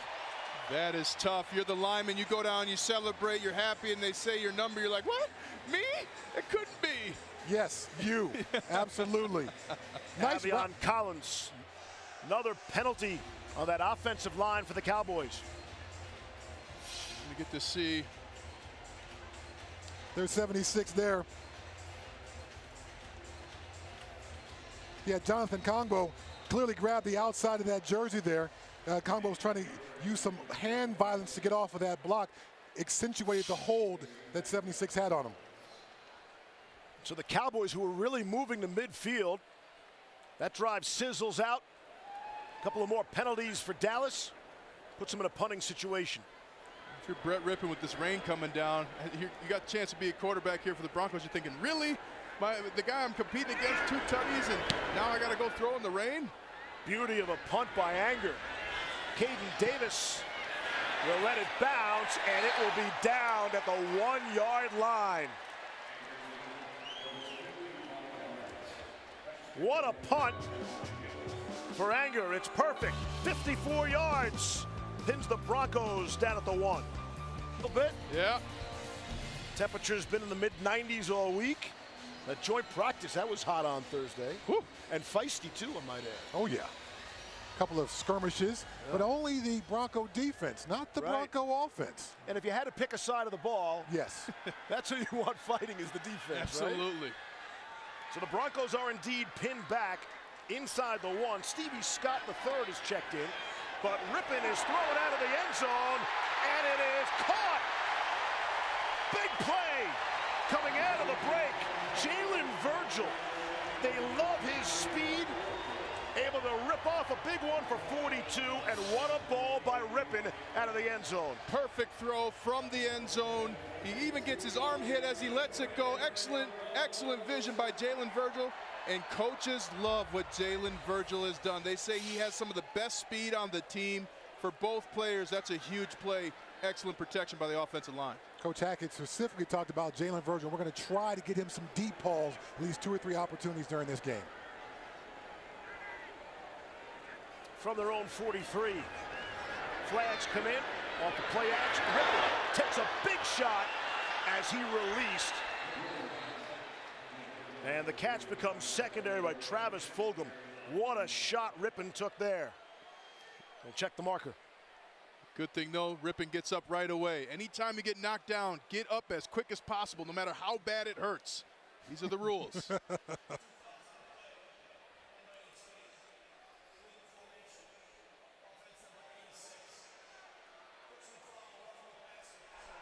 Defense number 54. The illegal formation is automatically declined, and the roughing the passer will be enforced. 15 yards, first down. Down to Rod Mackey. Here with Bradley Chubb, and because Russell Wilson's in town, we're kind of all offense all the time. We've kind of snubbed you guys on D, but you've been playing tremendous. How much does it help you to go against 3 each and every day at practice? It helps a lot, man, because all the quarterbacks pretty much in our division are mobile like how he is, and it's good practice for us. Let us, as the defensive line, rush as one, as a unit. You know what I'm saying? We can start to get that practice early. So it's good, man. It's fun for everybody. Bradley, how big an adjustment has it been for you? You go from Vic Fangio, a defensive-minded coach, to Nathaniel Hackett, who likes his offense and also brings all kinds of energy. Yeah, man, it's crazy, man. But Coach Fangio is a great coach, you know what I mean? I wish him the best in the future, but with Coach Hackett, like you said, it's just a whole different energy. He's enthusiastic all the time. He's jumping on people. He's hugging people. So the offensive minded, we kind of got to change him a little bit, but for the most part, it's all good. This is take 2 between the Broncos and Cowboys. On Thursday, it was best versus best with the starters going at it. You guys went at it on one side of the field in more ways than one. A little bit of football and a few fisticuffs as well. Yeah, I mean, when you have the passion that, you know what I'm saying, the guys in this defense have, and they had talented guys on that offensive side of the ball in Dallas as well. So it got a little chippy at first and stuff like that, but at the end of the day, we got to work in, and I feel like we both came out better at the end. You guys look good. Last question for you. How good could this Denver D be? How good can the Broncos be in 2022, Bradley? The sky's the limit for us. I feel like as a defense, we're just continuing to grow with each other. Most of all the same guys back from last year with the great additions of Randy and all the other guys we got, DJ and stuff like that. So I feel like the sky's the limit for us. And as a whole team, man, it's unbelievable, man, what the offense does and how they're making us better and how we're making them better. It's going to be great. A lot of excitement for sure. Bradley, thanks for the time. Appreciate it. Guys, we'll send it back up to you. My hair's getting ruined with this rain, though. Thanks, Rod. Good job. On a 3rd and 7 and a completion there. And it's Fulgham and a first down. And Rippon looks impressive. I'm really impressed with Brett Rippon. The deep balls, you know, we talked about him not pressing. Yeah. That first series was a little bit off in front of receivers, behind receivers. Now I think he's feeling himself, got his footwork underneath him, delivering some accurate footballs down the field, across the field to the sideline. Impressive response drive by Brett Rippon. Especially right there on that 3rd and 7. That's a quick read he made of that defense. He diagnosed it real quick and made the throw. That's what has to happen if you want to convert on 3rd down in the NFL. First down and 10. Here come the Broncos at the Dallas 28. And a flag comes in. False start. Offense number 75. 5-yard penalty. Still first down. Another procedure penalty for the Broncos here. Hasn't been perfect for them, not as bad as Dallas when it comes to penalties tonight, but this is certainly a coaching point if you're Nathaniel Hackett. You cannot have penalties like this, especially after 2 big plays, a 3rd down conversion, and then you get a penalty that moves you to 1st and 15. That's not how you score on offense in the NFL. Pre-snap, post-snap penalties, those are mental errors. Yes. Penalties during gameplay, we can accept that as a coaching staff, but you got to be smart before the play. Here is Stevie Scott III. He'll push the pile for about 6. You know, last season, guys, Brett Rippon had a bit of a safety net. There was a day when you always kept 3 quarterbacks, but not anymore in the NFL. And Rippon was on the active roster the entire season for fear that somebody else might come in and take him, and also for fear who knew about the top 2 quarterbacks. This year with Russell Wilson, you're not keeping 3 QBs, guys. You're not. And only 12 teams had a quarterback for 17 games last season. So you do want to get confidence in that backup quarterback role for the entire team. 2nd down and 9. Rippon throwing. He's on time. And it's another 1st down for the Denver Broncos. That's Darius Shepard, his first grab. In the open, Ryan, you talked about this quarterback battle, the backup quarterback battle, being the biggest battle of maybe training camp because these 2 guys are so closely matched. We saw a very, very impressive first half by Josh Johnson, but Brett Rippon, after a rocky first series, has responded really well here in this 2nd drive. Accurate, clean, nice going through his progressions. This backup quarterback position for the Broncos, despite Josh Johnson's first half, is not sold up by any means. Here's Scott. Maybe to the line of scrimmage.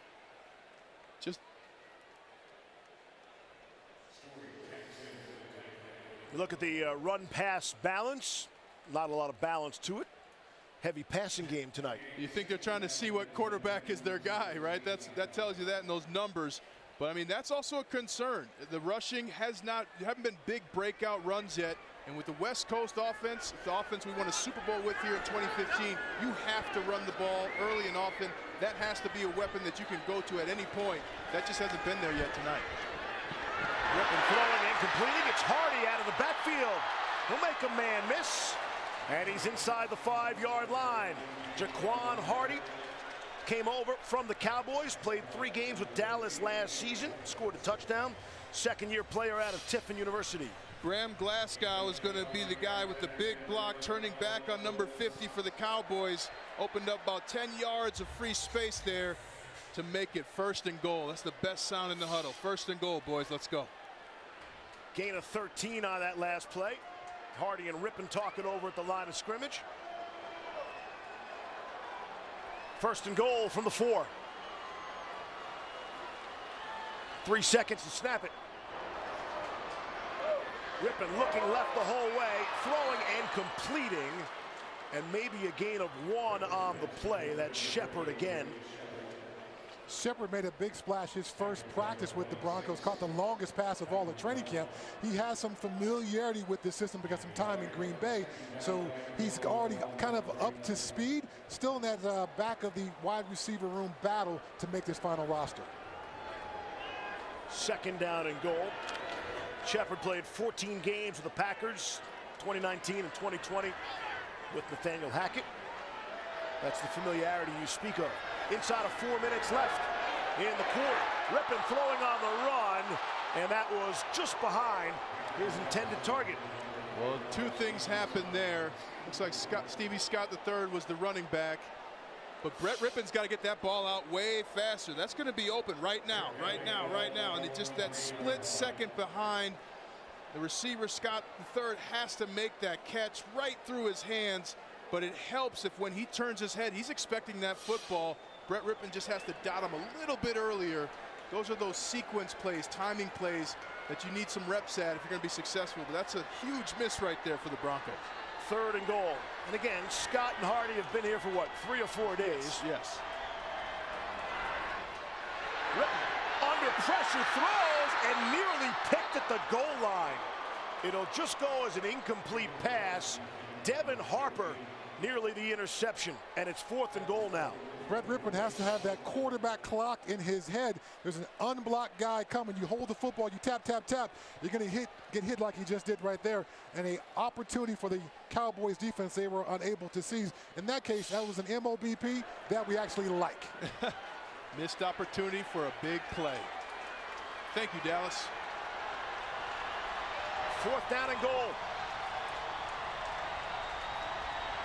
Rippon will move the pocket to his right and throw, and nearly intercepted. It falls incomplete. Another case of Brett Rippon being slow to release the football. These are all timing plays. Brett Rippon, when you break out the pocket, as soon as your guy gets open, release the ball. Release the ball there. It could have been a touchdown for the Broncos. Instead, almost going the other way for the Cowboys. Tonight's Broncos Flashback is sponsored by Empower. We believe the future is something to be excited about. September 13, 1998 at the old Mile High Stadium. The greatest of Terrell Davis on display against the Cowboys. 23 attempts, 191 yards, 2 touchdowns, and Terrell will be named the AP NFL Most Valuable Player, and the Broncos will win their 2nd straight Super Bowl championship.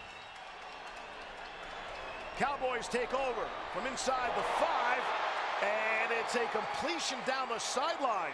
That's how you come out of a break. Brandon Smith from Cooper Rush after the Broncos turn it over. Another one of those situational plays. When the team is backed up, they often want to take a shot on 1st down. That time, Faion Hicks did not play the deep ball well.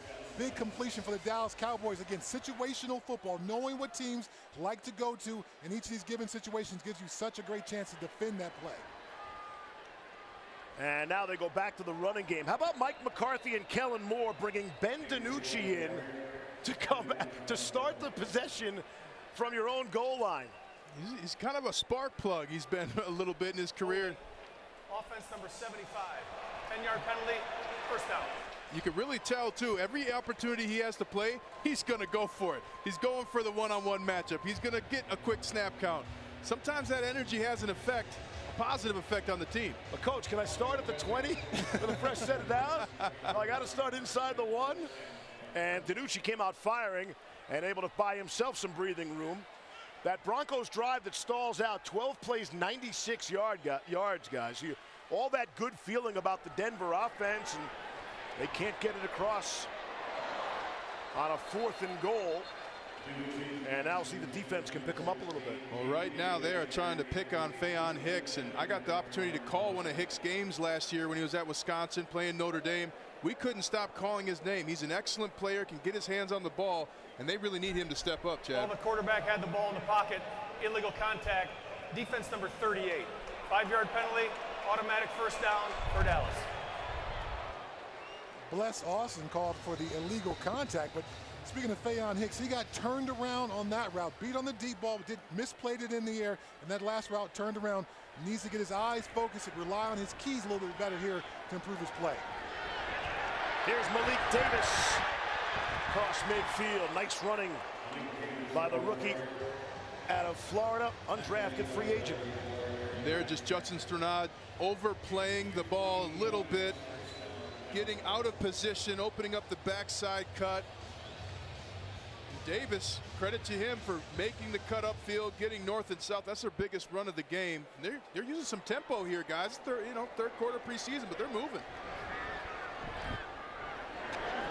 There's Davis again.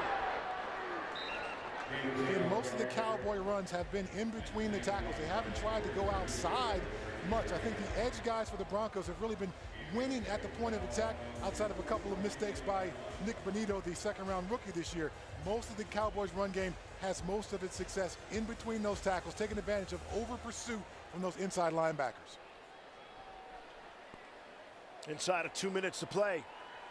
Fast-moving 3rd quarter from Denver with the Broncos on top 17-0.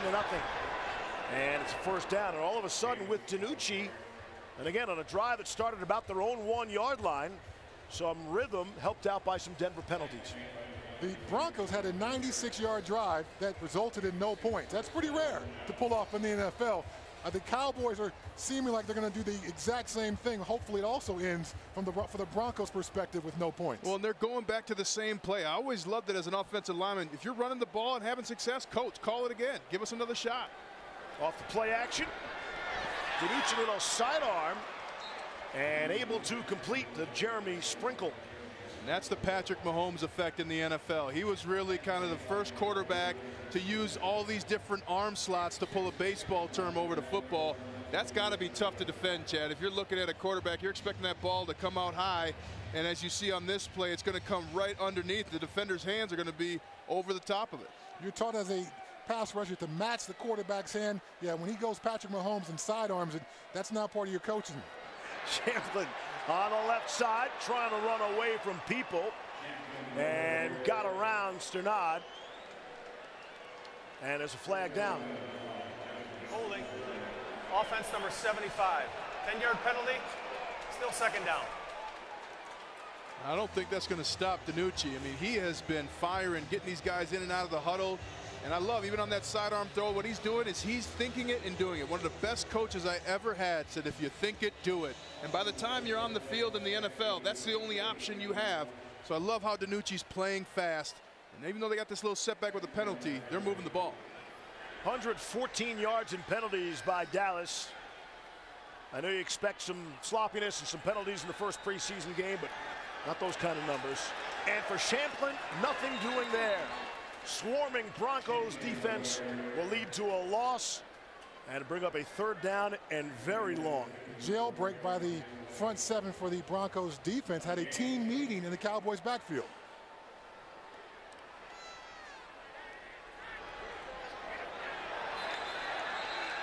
And the jump. Nick Bonito's doing a lot of learning here tonight. Neutral zone infraction. Defense number 42. 5-yard penalty. Third down. And you get it, right? You're eager, right? And you guys have pointed out some mistakes by Bonito tonight. Wants to make a big play. Just a bit too eager there. I'd rather you make your mistakes here in the preseason than in the regular season. As a young player, you have tremendous opportunity to go out there and figure some things out, watch it on tape, get the corrections from the coaches. It's okay to make mistakes. No one's ever played a perfect football game, but what you do not ever want to be is a mistake repeater over and over and over. Get this all worked out now here, Nick Bonito. A good thing too with Nick Bonito, he's making efforts. He's trying to play and make a play. I'll take the penalties with a young player then trying to make plays. On to the fourth. We've got fireworks in Denver tonight. The Broncos lead the Cowboys 17-0 going to the fourth quarter. Broncos Tonight kicks off another season tomorrow night. Each week, Broncos Tonight is your home for the best game day highlights, player interviews, analysis, and insight from inside the huddle and inside the locker room. Watch Broncos Tonight with Rod Mackey, Mike Kliss, and how do you pronounce this last guy's name? Chad Brown. Oh, yeah. There you go. I got it. Sunday night, 10:30, only on 9 News. He gets $10 every time someone says his name publicly. Listen, I love players like Chad Brown. Those are easy names to pronounce, man. False start. Offense number 65. 5-yard penalty. Third down. By the way, Ryan Harris is pretty good too. Pretty simple, pretty easy. Yep. Look at these penalties now. 119 yards in penalties, more than they have thrown or passed the football tonight. That's awful for the Cowboys, and that's something that Mike McCarthy has to fix with his team. Sloppy ball. 3rd and 15. DiNucci trying to scramble out of there. Somehow he got away. Now unloads, and it's dropped.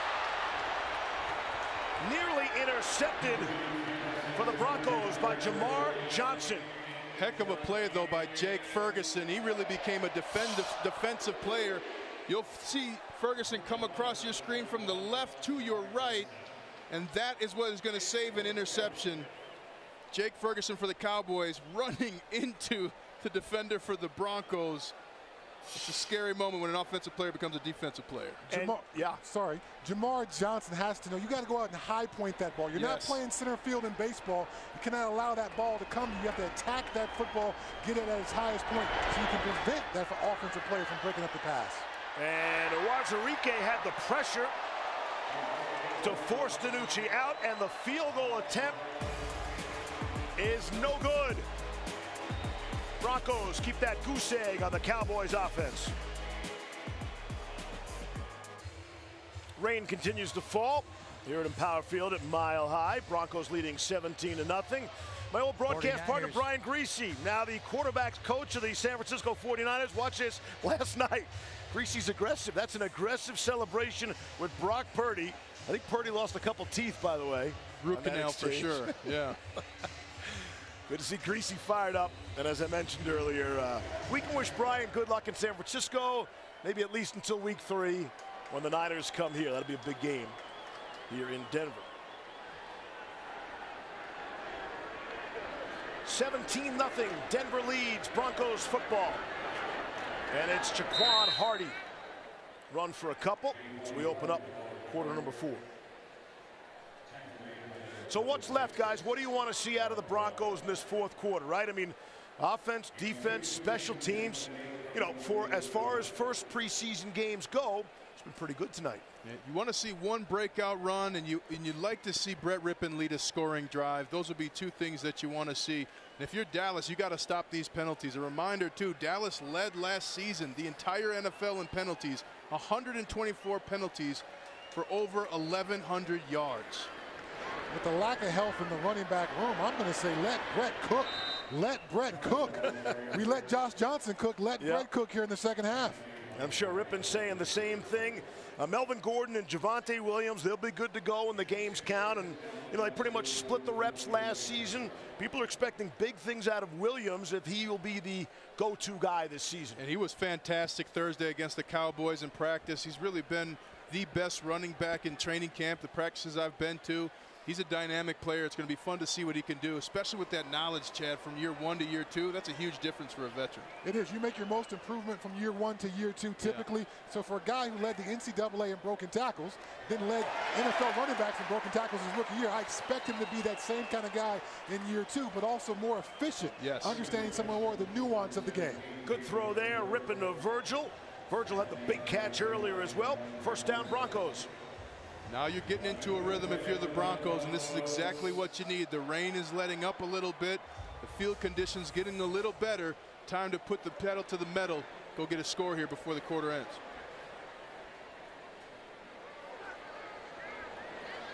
From the Dallas 35. And you could see that from about a mile away. Looked like Zach Johnson. Ball start. Offense number 68. 5-yard penalty. First down. First-year player out of North Dakota State. Late in the ball game, your first real action. You're tired, not just physically, but mentally. You're not focused. You're not as sharp as you were early in the ball game. These young rookies have to learn how to be mentally strong late in ball games. Big mistake there by Zach Johnson. This is that learning process. And same for Brett Rippon. How does he handle that kind of adversity now? Shake off the frustration there.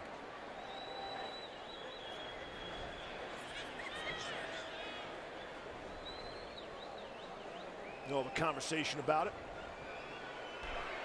There is no foul on the play. First down.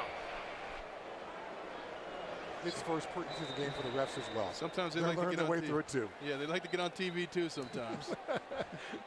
Shout out, hey mom, send cash. Ripping the quick throw. Out of the backfield of Darius Shepard. And a flag comes in. Shepard and Quinn are the possession type receivers for the Broncos. Coaching staff, a lot of trust. Offense number 17. 10-yard penalty. Still first down. Got a little too much help from the rookie Virgil. Yeah, Virgil there. You have to wait to make contact until that ball is received, and that's hard. That's a timing play, and typically timing plays are not what you want to run in the fourth quarter of a preseason game. But they're ripping just a little late. That's caused Virgil to get up early and make that contact as a receiver. And now you're back to 1st and 25. There's so many plays on the play chart for 1st and 25. And very few of them are successful. Here's Jaquan Hardy for a few. He's second in eternity. But you got to be happy if you're the Broncos. You're leading 17-0. Your defense has played great. Offense has made a couple of mistakes here and there, but outside of those 2-3 plays, you've been dominant offensively.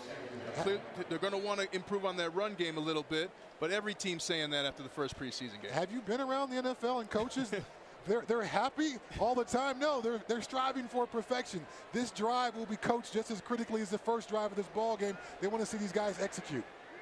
Trying to set up the screen to Hardy, and the Cowboys not falling for that. This is probably an awful time to introduce you to the offensive coordinator, Justin Outen there, 38-year-old, also his first opportunity. And I don't know which one of you said, hey, you look like Coach Beard from Ted Lasso. Yeah, that was me. You got right on. He's a dead stand-in for Coach Beard. He kind of talks the same way. Nathaniel Hackett comes in, he's excited. Justin Outen's a little more soft-spoken, demure, but he is very intelligent. Somebody who's had a lot of great coaches teach him offense. It was fun to sit down with him, so we call him Coach Beard unofficially here on the broadcast. A nod to the actor Brendan Hunt, who actually plays Coach Beard. And Coach Outen will really appreciate we showed him on a 3rd and 26. Here's Rippon now. Has plenty of time. He'll take a look around.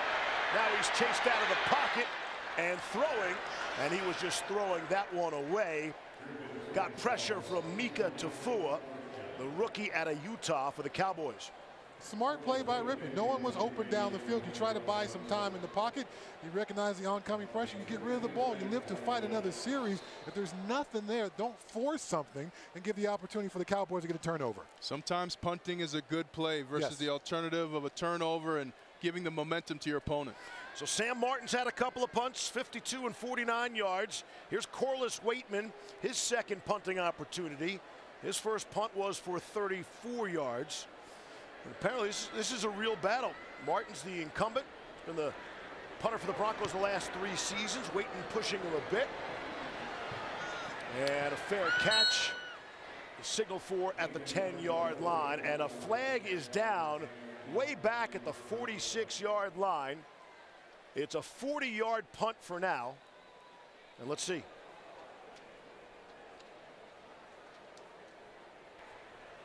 During the kick, holding, receiving team number 52. Penalty would be enforced from the end of the kick. First down, Dallas. Timeout.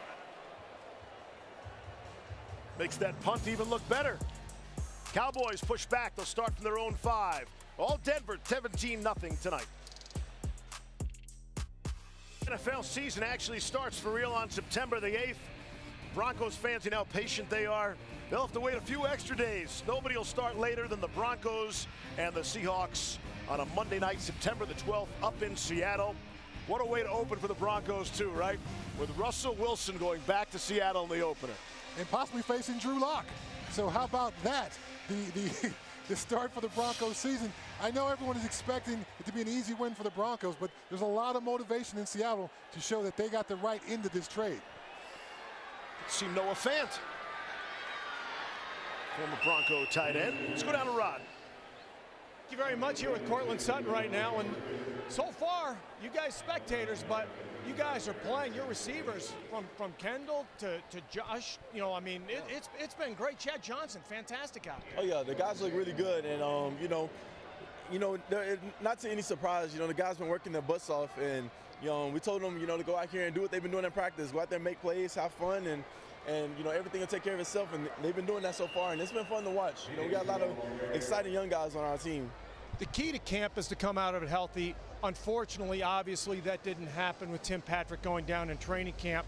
Big blow for the Broncos. Do you put more on yourself now to kind of step up, talk to Jerry and say, guys, it's on us to make up for that? Yeah, some of us that, have been here and have some, games on our belt, Jerry, myself, KJ, we've all sat down and talked and said, the things that Tim brought to the game on the field were, it's very hard to, replace that. But even more so, his leadership style in the locker room and his personality, what he brought to our team was really, it's going to be missed. And, that's a place that, guys are going to have to step up and, help bring that juice a little bit, because Tim was that guy who, I always tell people, he walked into the room and he was there because of the energy that he brought. So we definitely have looked at that as an opportunity for us to step into the role of, you know, let's bring a little bit more. You know, let's do it for not only for ourselves and our team, for the rest of our teammates, but we know that Tim will do anything to be able to be out there with us. So let's do it for him as well. Court, last one for you. When Peyton first got here, I remember he talked about how it takes time to get chemistry with wide receivers. It doesn't come right away. How is your chemistry with Russell right now? Man, it's been amazing. It's so funny. You know, we were at practice the other day, and he looked at me, I looked at him, and it was kind of one of those things that I knew he was about to come to me in this situation, and I think he knew that I knew that he wanted to come to me, and you know, to be at that place already in training camp is amazing. And, you know, it's only going to continue to get better over the course of the time throughout the season. You know, getting those extra reps in practice, getting extra reps after practice, sitting down there watching the film together, all those things have been, you know, huge for us. You know, all the times we've been to San Diego, you know, OTAs, all that time has been amazing. And, you know, it's just been fun to be able to build that chemistry. And I think that we're in a good place, and it's only going to continue to get better. You guys sure showed off in that joint practice Thursday against the Cowboys. Cortland, thanks so much. I appreciate it. Good luck this season. Appreciate it. Cortland Sutton, guys, we'll send it back to you. All right, Rod, thanks. What's your takeaway after listening to Cortland Sutton? Cortland Sutton has got to find a way to step up. Tim Patrick has been the most consistent Bronco receiver the last couple of years. I think Cortland Sutton is probably a better, more explosive receiver. But the injuries, the lack of availability of Cortland Sutton and some other guys in this receiver room have allowed Tim Patrick to grow into that role here. So he's going to be missed. But I think Cortland talked about the time they spent in San Diego. That time when you can be around your quarterback. Interference. Defense number 39.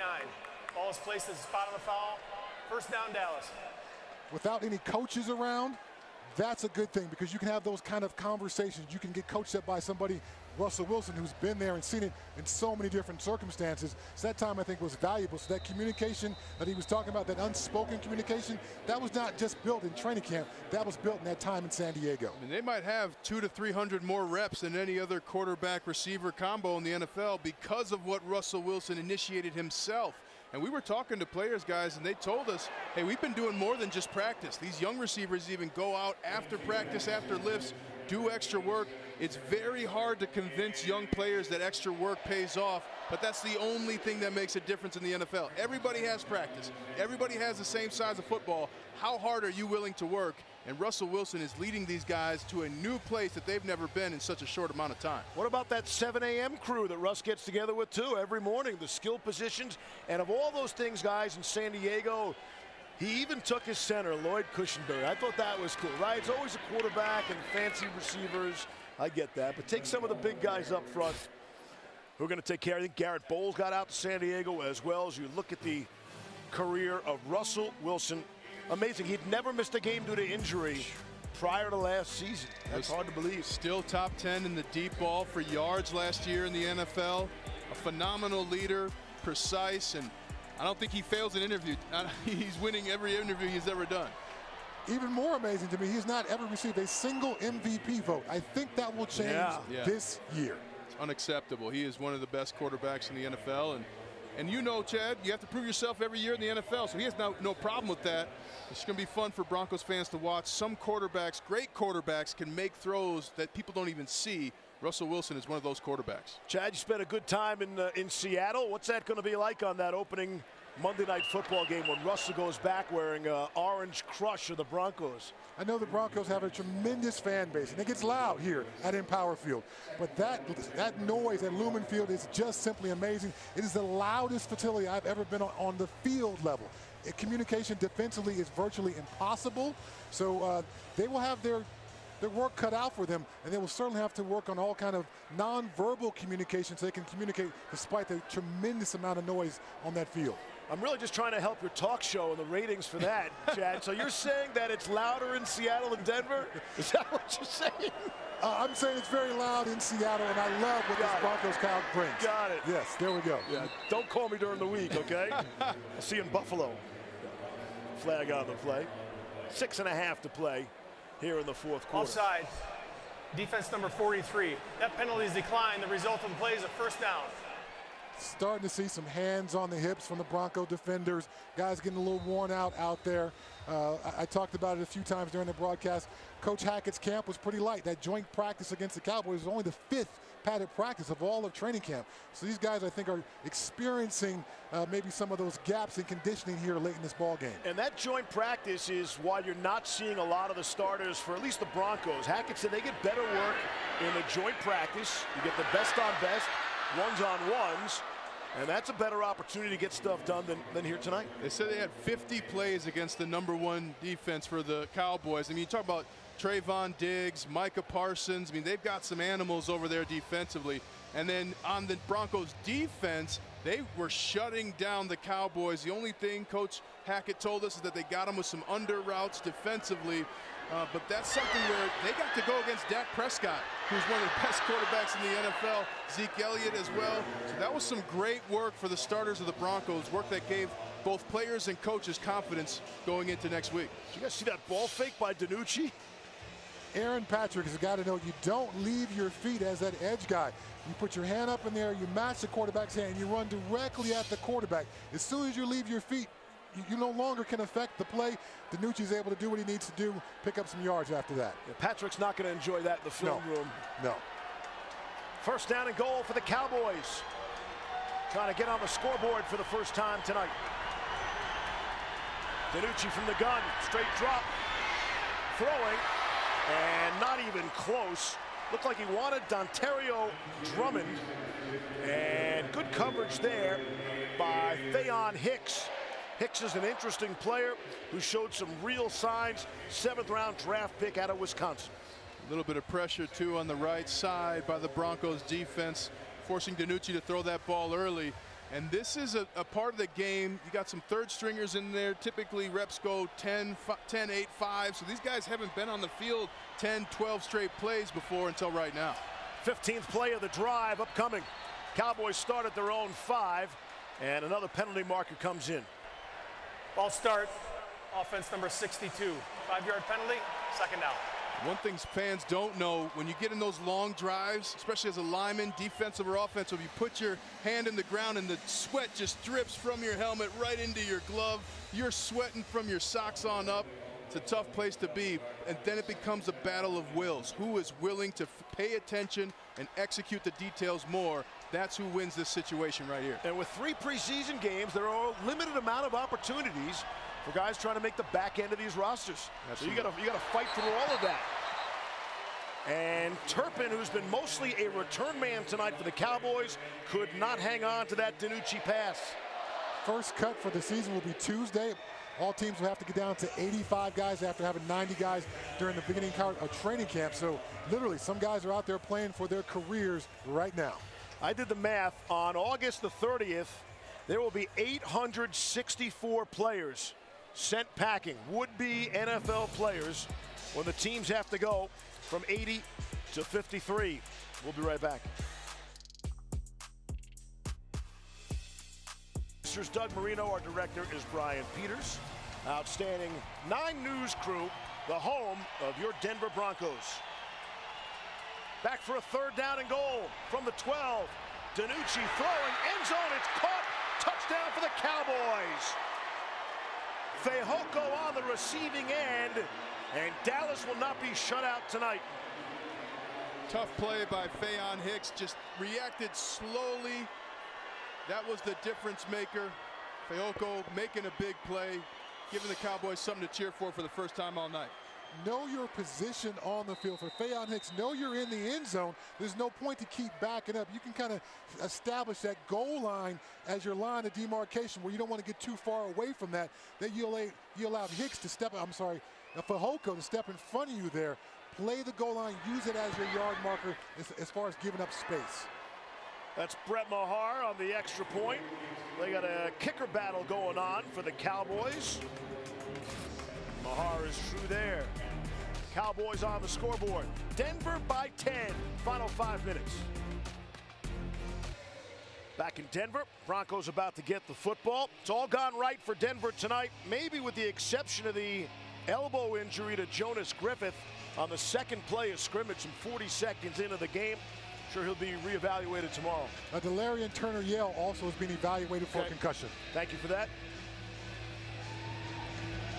The wins and losses don't seem to matter nearly as much in the preseason Although, don't tell the Baltimore Ravens about that.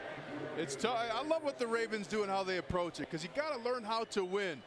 But you hear some other coaches in the NFL, they really can't stand the preseason because it takes them away from evaluating their team. That's a strange thing to think, but they have to take time to game plan where they can watch the practice film, you know, and find out if they want a guy on their team. So it's very mixed, but for players, the preseason absolutely matters. Careers are made. Antonio Brown says hello. Terrell Davis says hello.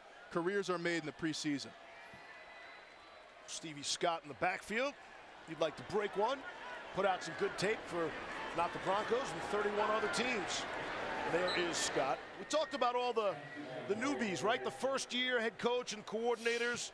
And George Payton, he's the veteran. This is his second season as general manager of the Denver Broncos. And he turned over 38% of the roster already from last season. As you look at the draft class, waiting on Dulcich to get healthy. Yeah, Dulcich is really going to be a player for the Broncos. And let me remind everybody, this is your draft after you traded for Russell Wilson. So you still got a haul in terms of talent. Nick Bonito has shown some spark and ability. Montrell Washington as well. So you've got some great players there in the same year you traded for a Hall of Fame quarterback. I know you can't see us here in the booth, but Coach Hackett's smile when he was talking about Greg Dulcich and how special he was. He's very excited about what he brings to that tight end room. Dallas.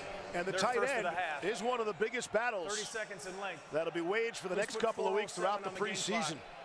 Thank you. The math is amazing, right? If you're really an NFL, you love the game if you're in the NFL, but if you're a real fan, you love like roster construction. Yep. It's really interesting. Hey, I keep an extra guy here, but he gives me more on special teams. And what the general manager has to do and go through, it's an unbelievable challenge. You know, general manager George Payton also loves, you know, Greg Dulcich. They're from the same hometown, and said that he really didn't get to see him until right before they drafted him, and impressed with his body and ability to go and catch the ball. Daniel Hackett loving his range.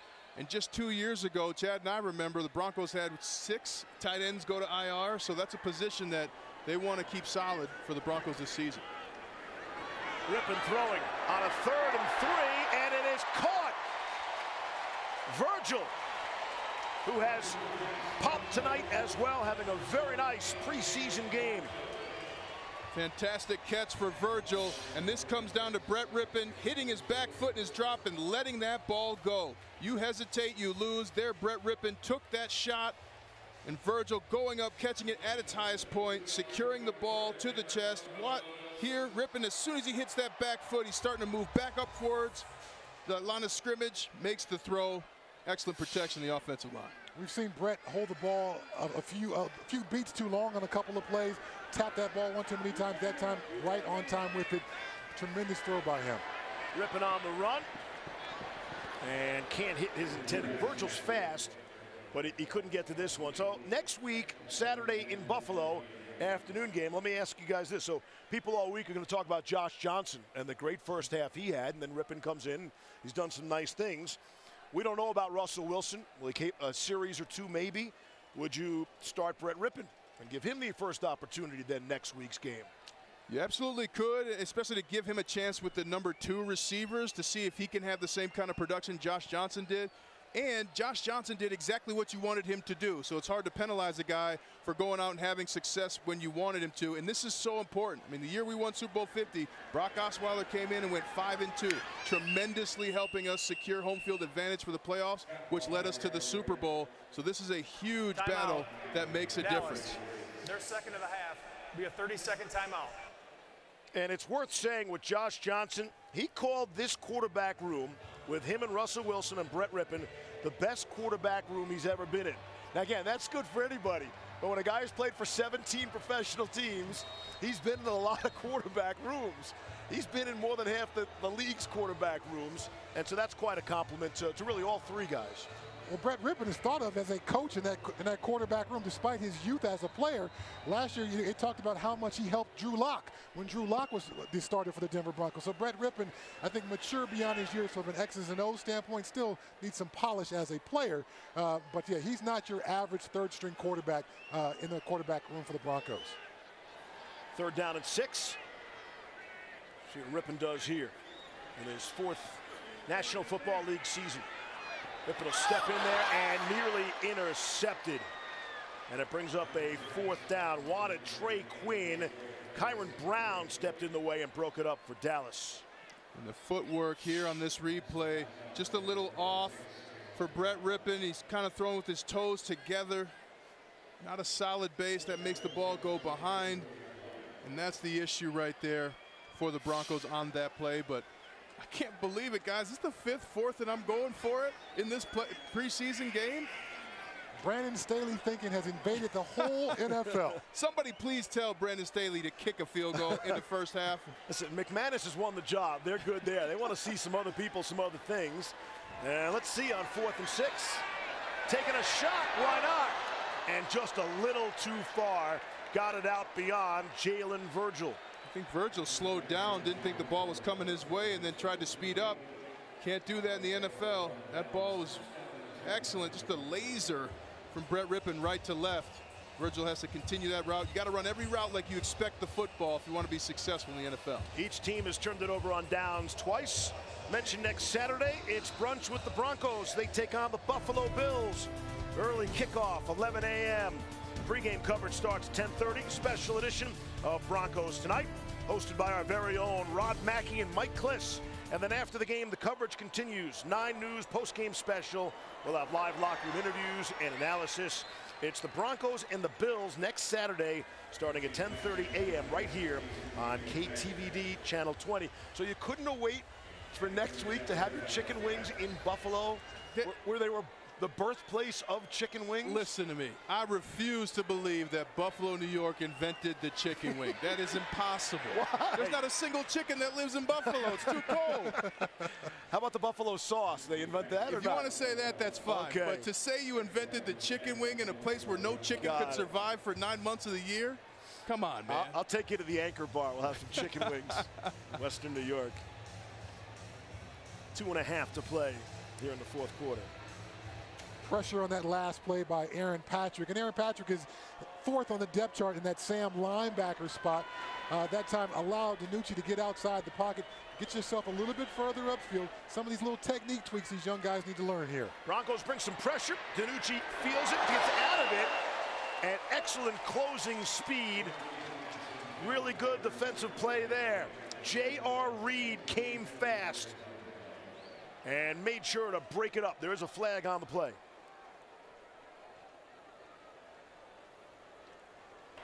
Illegal shift. Offense, number 49, never got set. A penalties declined. 3rd down. Nice break on the ball by J.R. Reed. DiNucci throws it out the pocket, and then Reed puts his helmet right there on the football, breaking that pass up. That's what you want from your young defenders, particularly when you haven't had a very physical training camp. Seeing them come out and impose their will on the opposing offense. 3rd down and 10. DiNucci somehow able to get out of there. And he'll lower the shoulder and at least pick up a couple of yards. And bring up a 4th down and long. Broncos looked like they had him swallowed up in the backfield. Yeah, Matt Henningsen should have had him down. Sometimes these quarterbacks in the NFL, they look like the smallest people on the field, but they're in the weight room too. They have some strength in the legs, and they have that internal clock of, I've got to get moving towards that line of scrimmage. Warning. Timeout. 2-minute warning in Denver. The preseason opener. Broncos looking to seal the deal when we come back. 8 days until Seattle, the season opener for the Broncos. The Cowboys have a tough opener as well. They'll be at home on September the 11th for Tom Brady and the Tampa Bay Buccaneers. Cowboys come off a division-winning season, put them in the playoffs.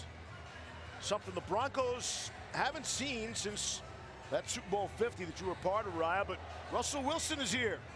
Not that one man can save the day, but he can go a long way. If you didn't know what last year's records were by watching the joint practice on Thursday, in this game here today, you would think the Broncos were the division-winning team, not the Cowboys. Yes. No question. And that's carried over, right? And that's remarkable, to just have a few short months to get your team in the right place defensively, offensively, on special teams. This coaching staff is working, and they embrace the hard work it takes to create a great team.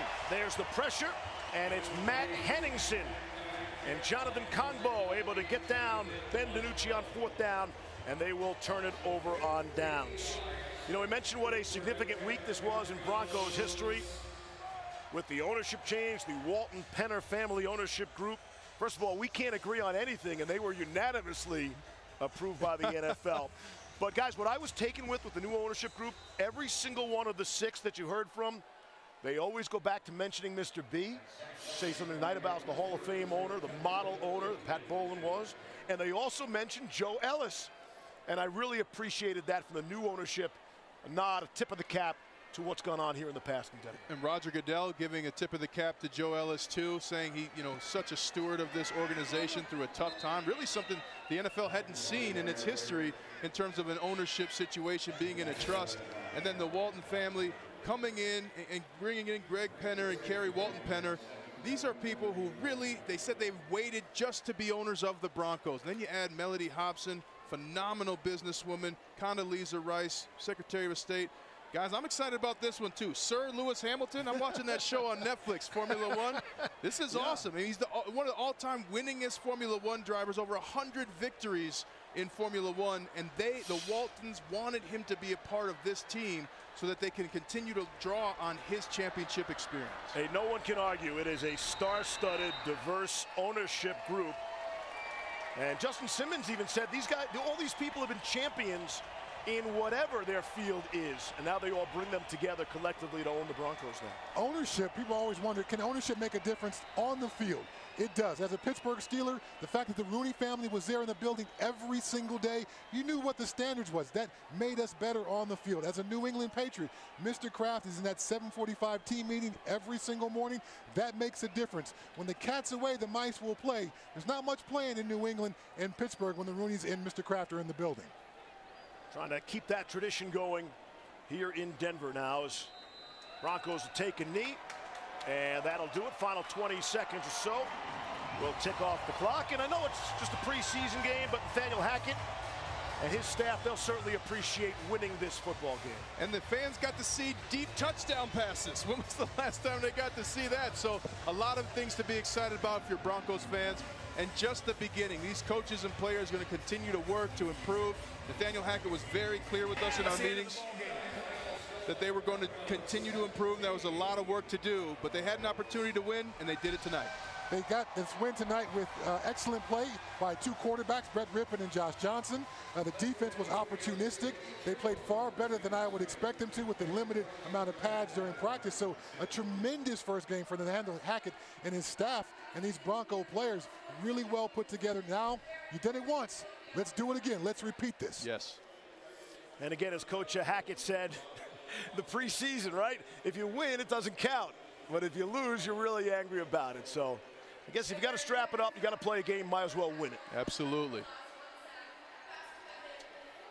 Fun thing, too, now, especially in the preseason, there's so many more players on the rosters. You see a lot of friends here, friends from college, players you played against that you get to see. Hey, great to see you. Good luck this season. This is really a moment that, as a player, you love. The preseason game is over. You're hopefully healthy. You get to go see a buddy and hang out. It's a rare thing that happens in sports, and this is a cool moment in the NFL. Russell Wilson there signing an autograph already. Who was the Cowboy player who grabbed Russell Wilson first to get a Russell Wilson autographed jersey? Better been Dak Prescott. Looks like it was Micah Parsons if I'm watching. And I don't know about that. That might be the first thing I disagree with Russell Wilson. Don't give Micah Parsons your jersey, okay? He's a defensive player, man. No way. All smiles now between the two. Josh Johnson, tremendous effort, especially the second quarter. I'm not sure the ball hit the turf. He had 12 completions in a row during his time in the ball game. Tremendous touch on a couple of passes down the field. Had a 40-yard completion, a 24-yard completion, also a 19-yard completion. An explosive play in the pass game is 20 yards plus. So almost 3 explosive plays in the pass game in just one half of football for Josh Johnson. He was incredibly in control. That's the other thing you want to see at that quarterback position. Don't be rushed by the moments. Don't do anything that's going to put your team behind the 8 ball. Josh Johnson was fantastic all the way around as a quarterback for the Broncos tonight. Many stars of the game for Denver, with Johnson leading the way. He's with Ron. Again, he's been on so many teams, you know everyone on the field. I actually do. I mean, this thing, that's a blessing. That's a blessing. A lot of guys, know a lot of guys around the league. Guys happy to see me still playing. you know, all the credit goes to, you know, my Lord and Savior. So thank you. I appreciate him for allowing me to do this. You talked to us earlier about the fact that you were so pleased that the Broncos wanted you. It was so nice to play for an organization that wanted you. Tonight, you showed them why. Yeah, I mean, just wanted to go out here, you know, and just do my job. You know, lead the offense, get these young guys going, make sure, you know, I hold the ship down while Russ over there coaching us up. And I felt like we did a good job in that tonight. A lot for us to learn from and get better from. You know, 24 hours, we enjoy it tonight, flush it tomorrow, get back to the film and get back to work and get ready for Buffalo. You said the preseason is the season for the backups. Awfully impressive, 2 touchdown tosses. Your receivers played great. You seem to be on the same page with all those guys. Yeah, those guys been putting a lot of work in, man. What you saw today was a product of, you know, work. Those guys do the extra work, all those guys, the whole room, even the young guys, the older guys. Everybody's doing what they need to do to get on the same page with their quarterbacks. You too, big dog. And I mean, like, the sky's the limit for this group, but we got to stay humble and we got to just stay focused on the work. Stealing one last line for you. Russ sat, you kept the ship sailing. Yes, sir. Let's ride. Thanks, Josh. Appreciate it very much. Take care. Guys, we'll send it back to you. That was good. Thank you, Rod. I think that's what leadership sounds like, too, with Josh Johnson. Such an easy guy to root for. Just hope good things for Josh Johnson. He was excellent on the field tonight. Get some final thoughts from Ryan and Chad when we come back. Broncos win 17-7.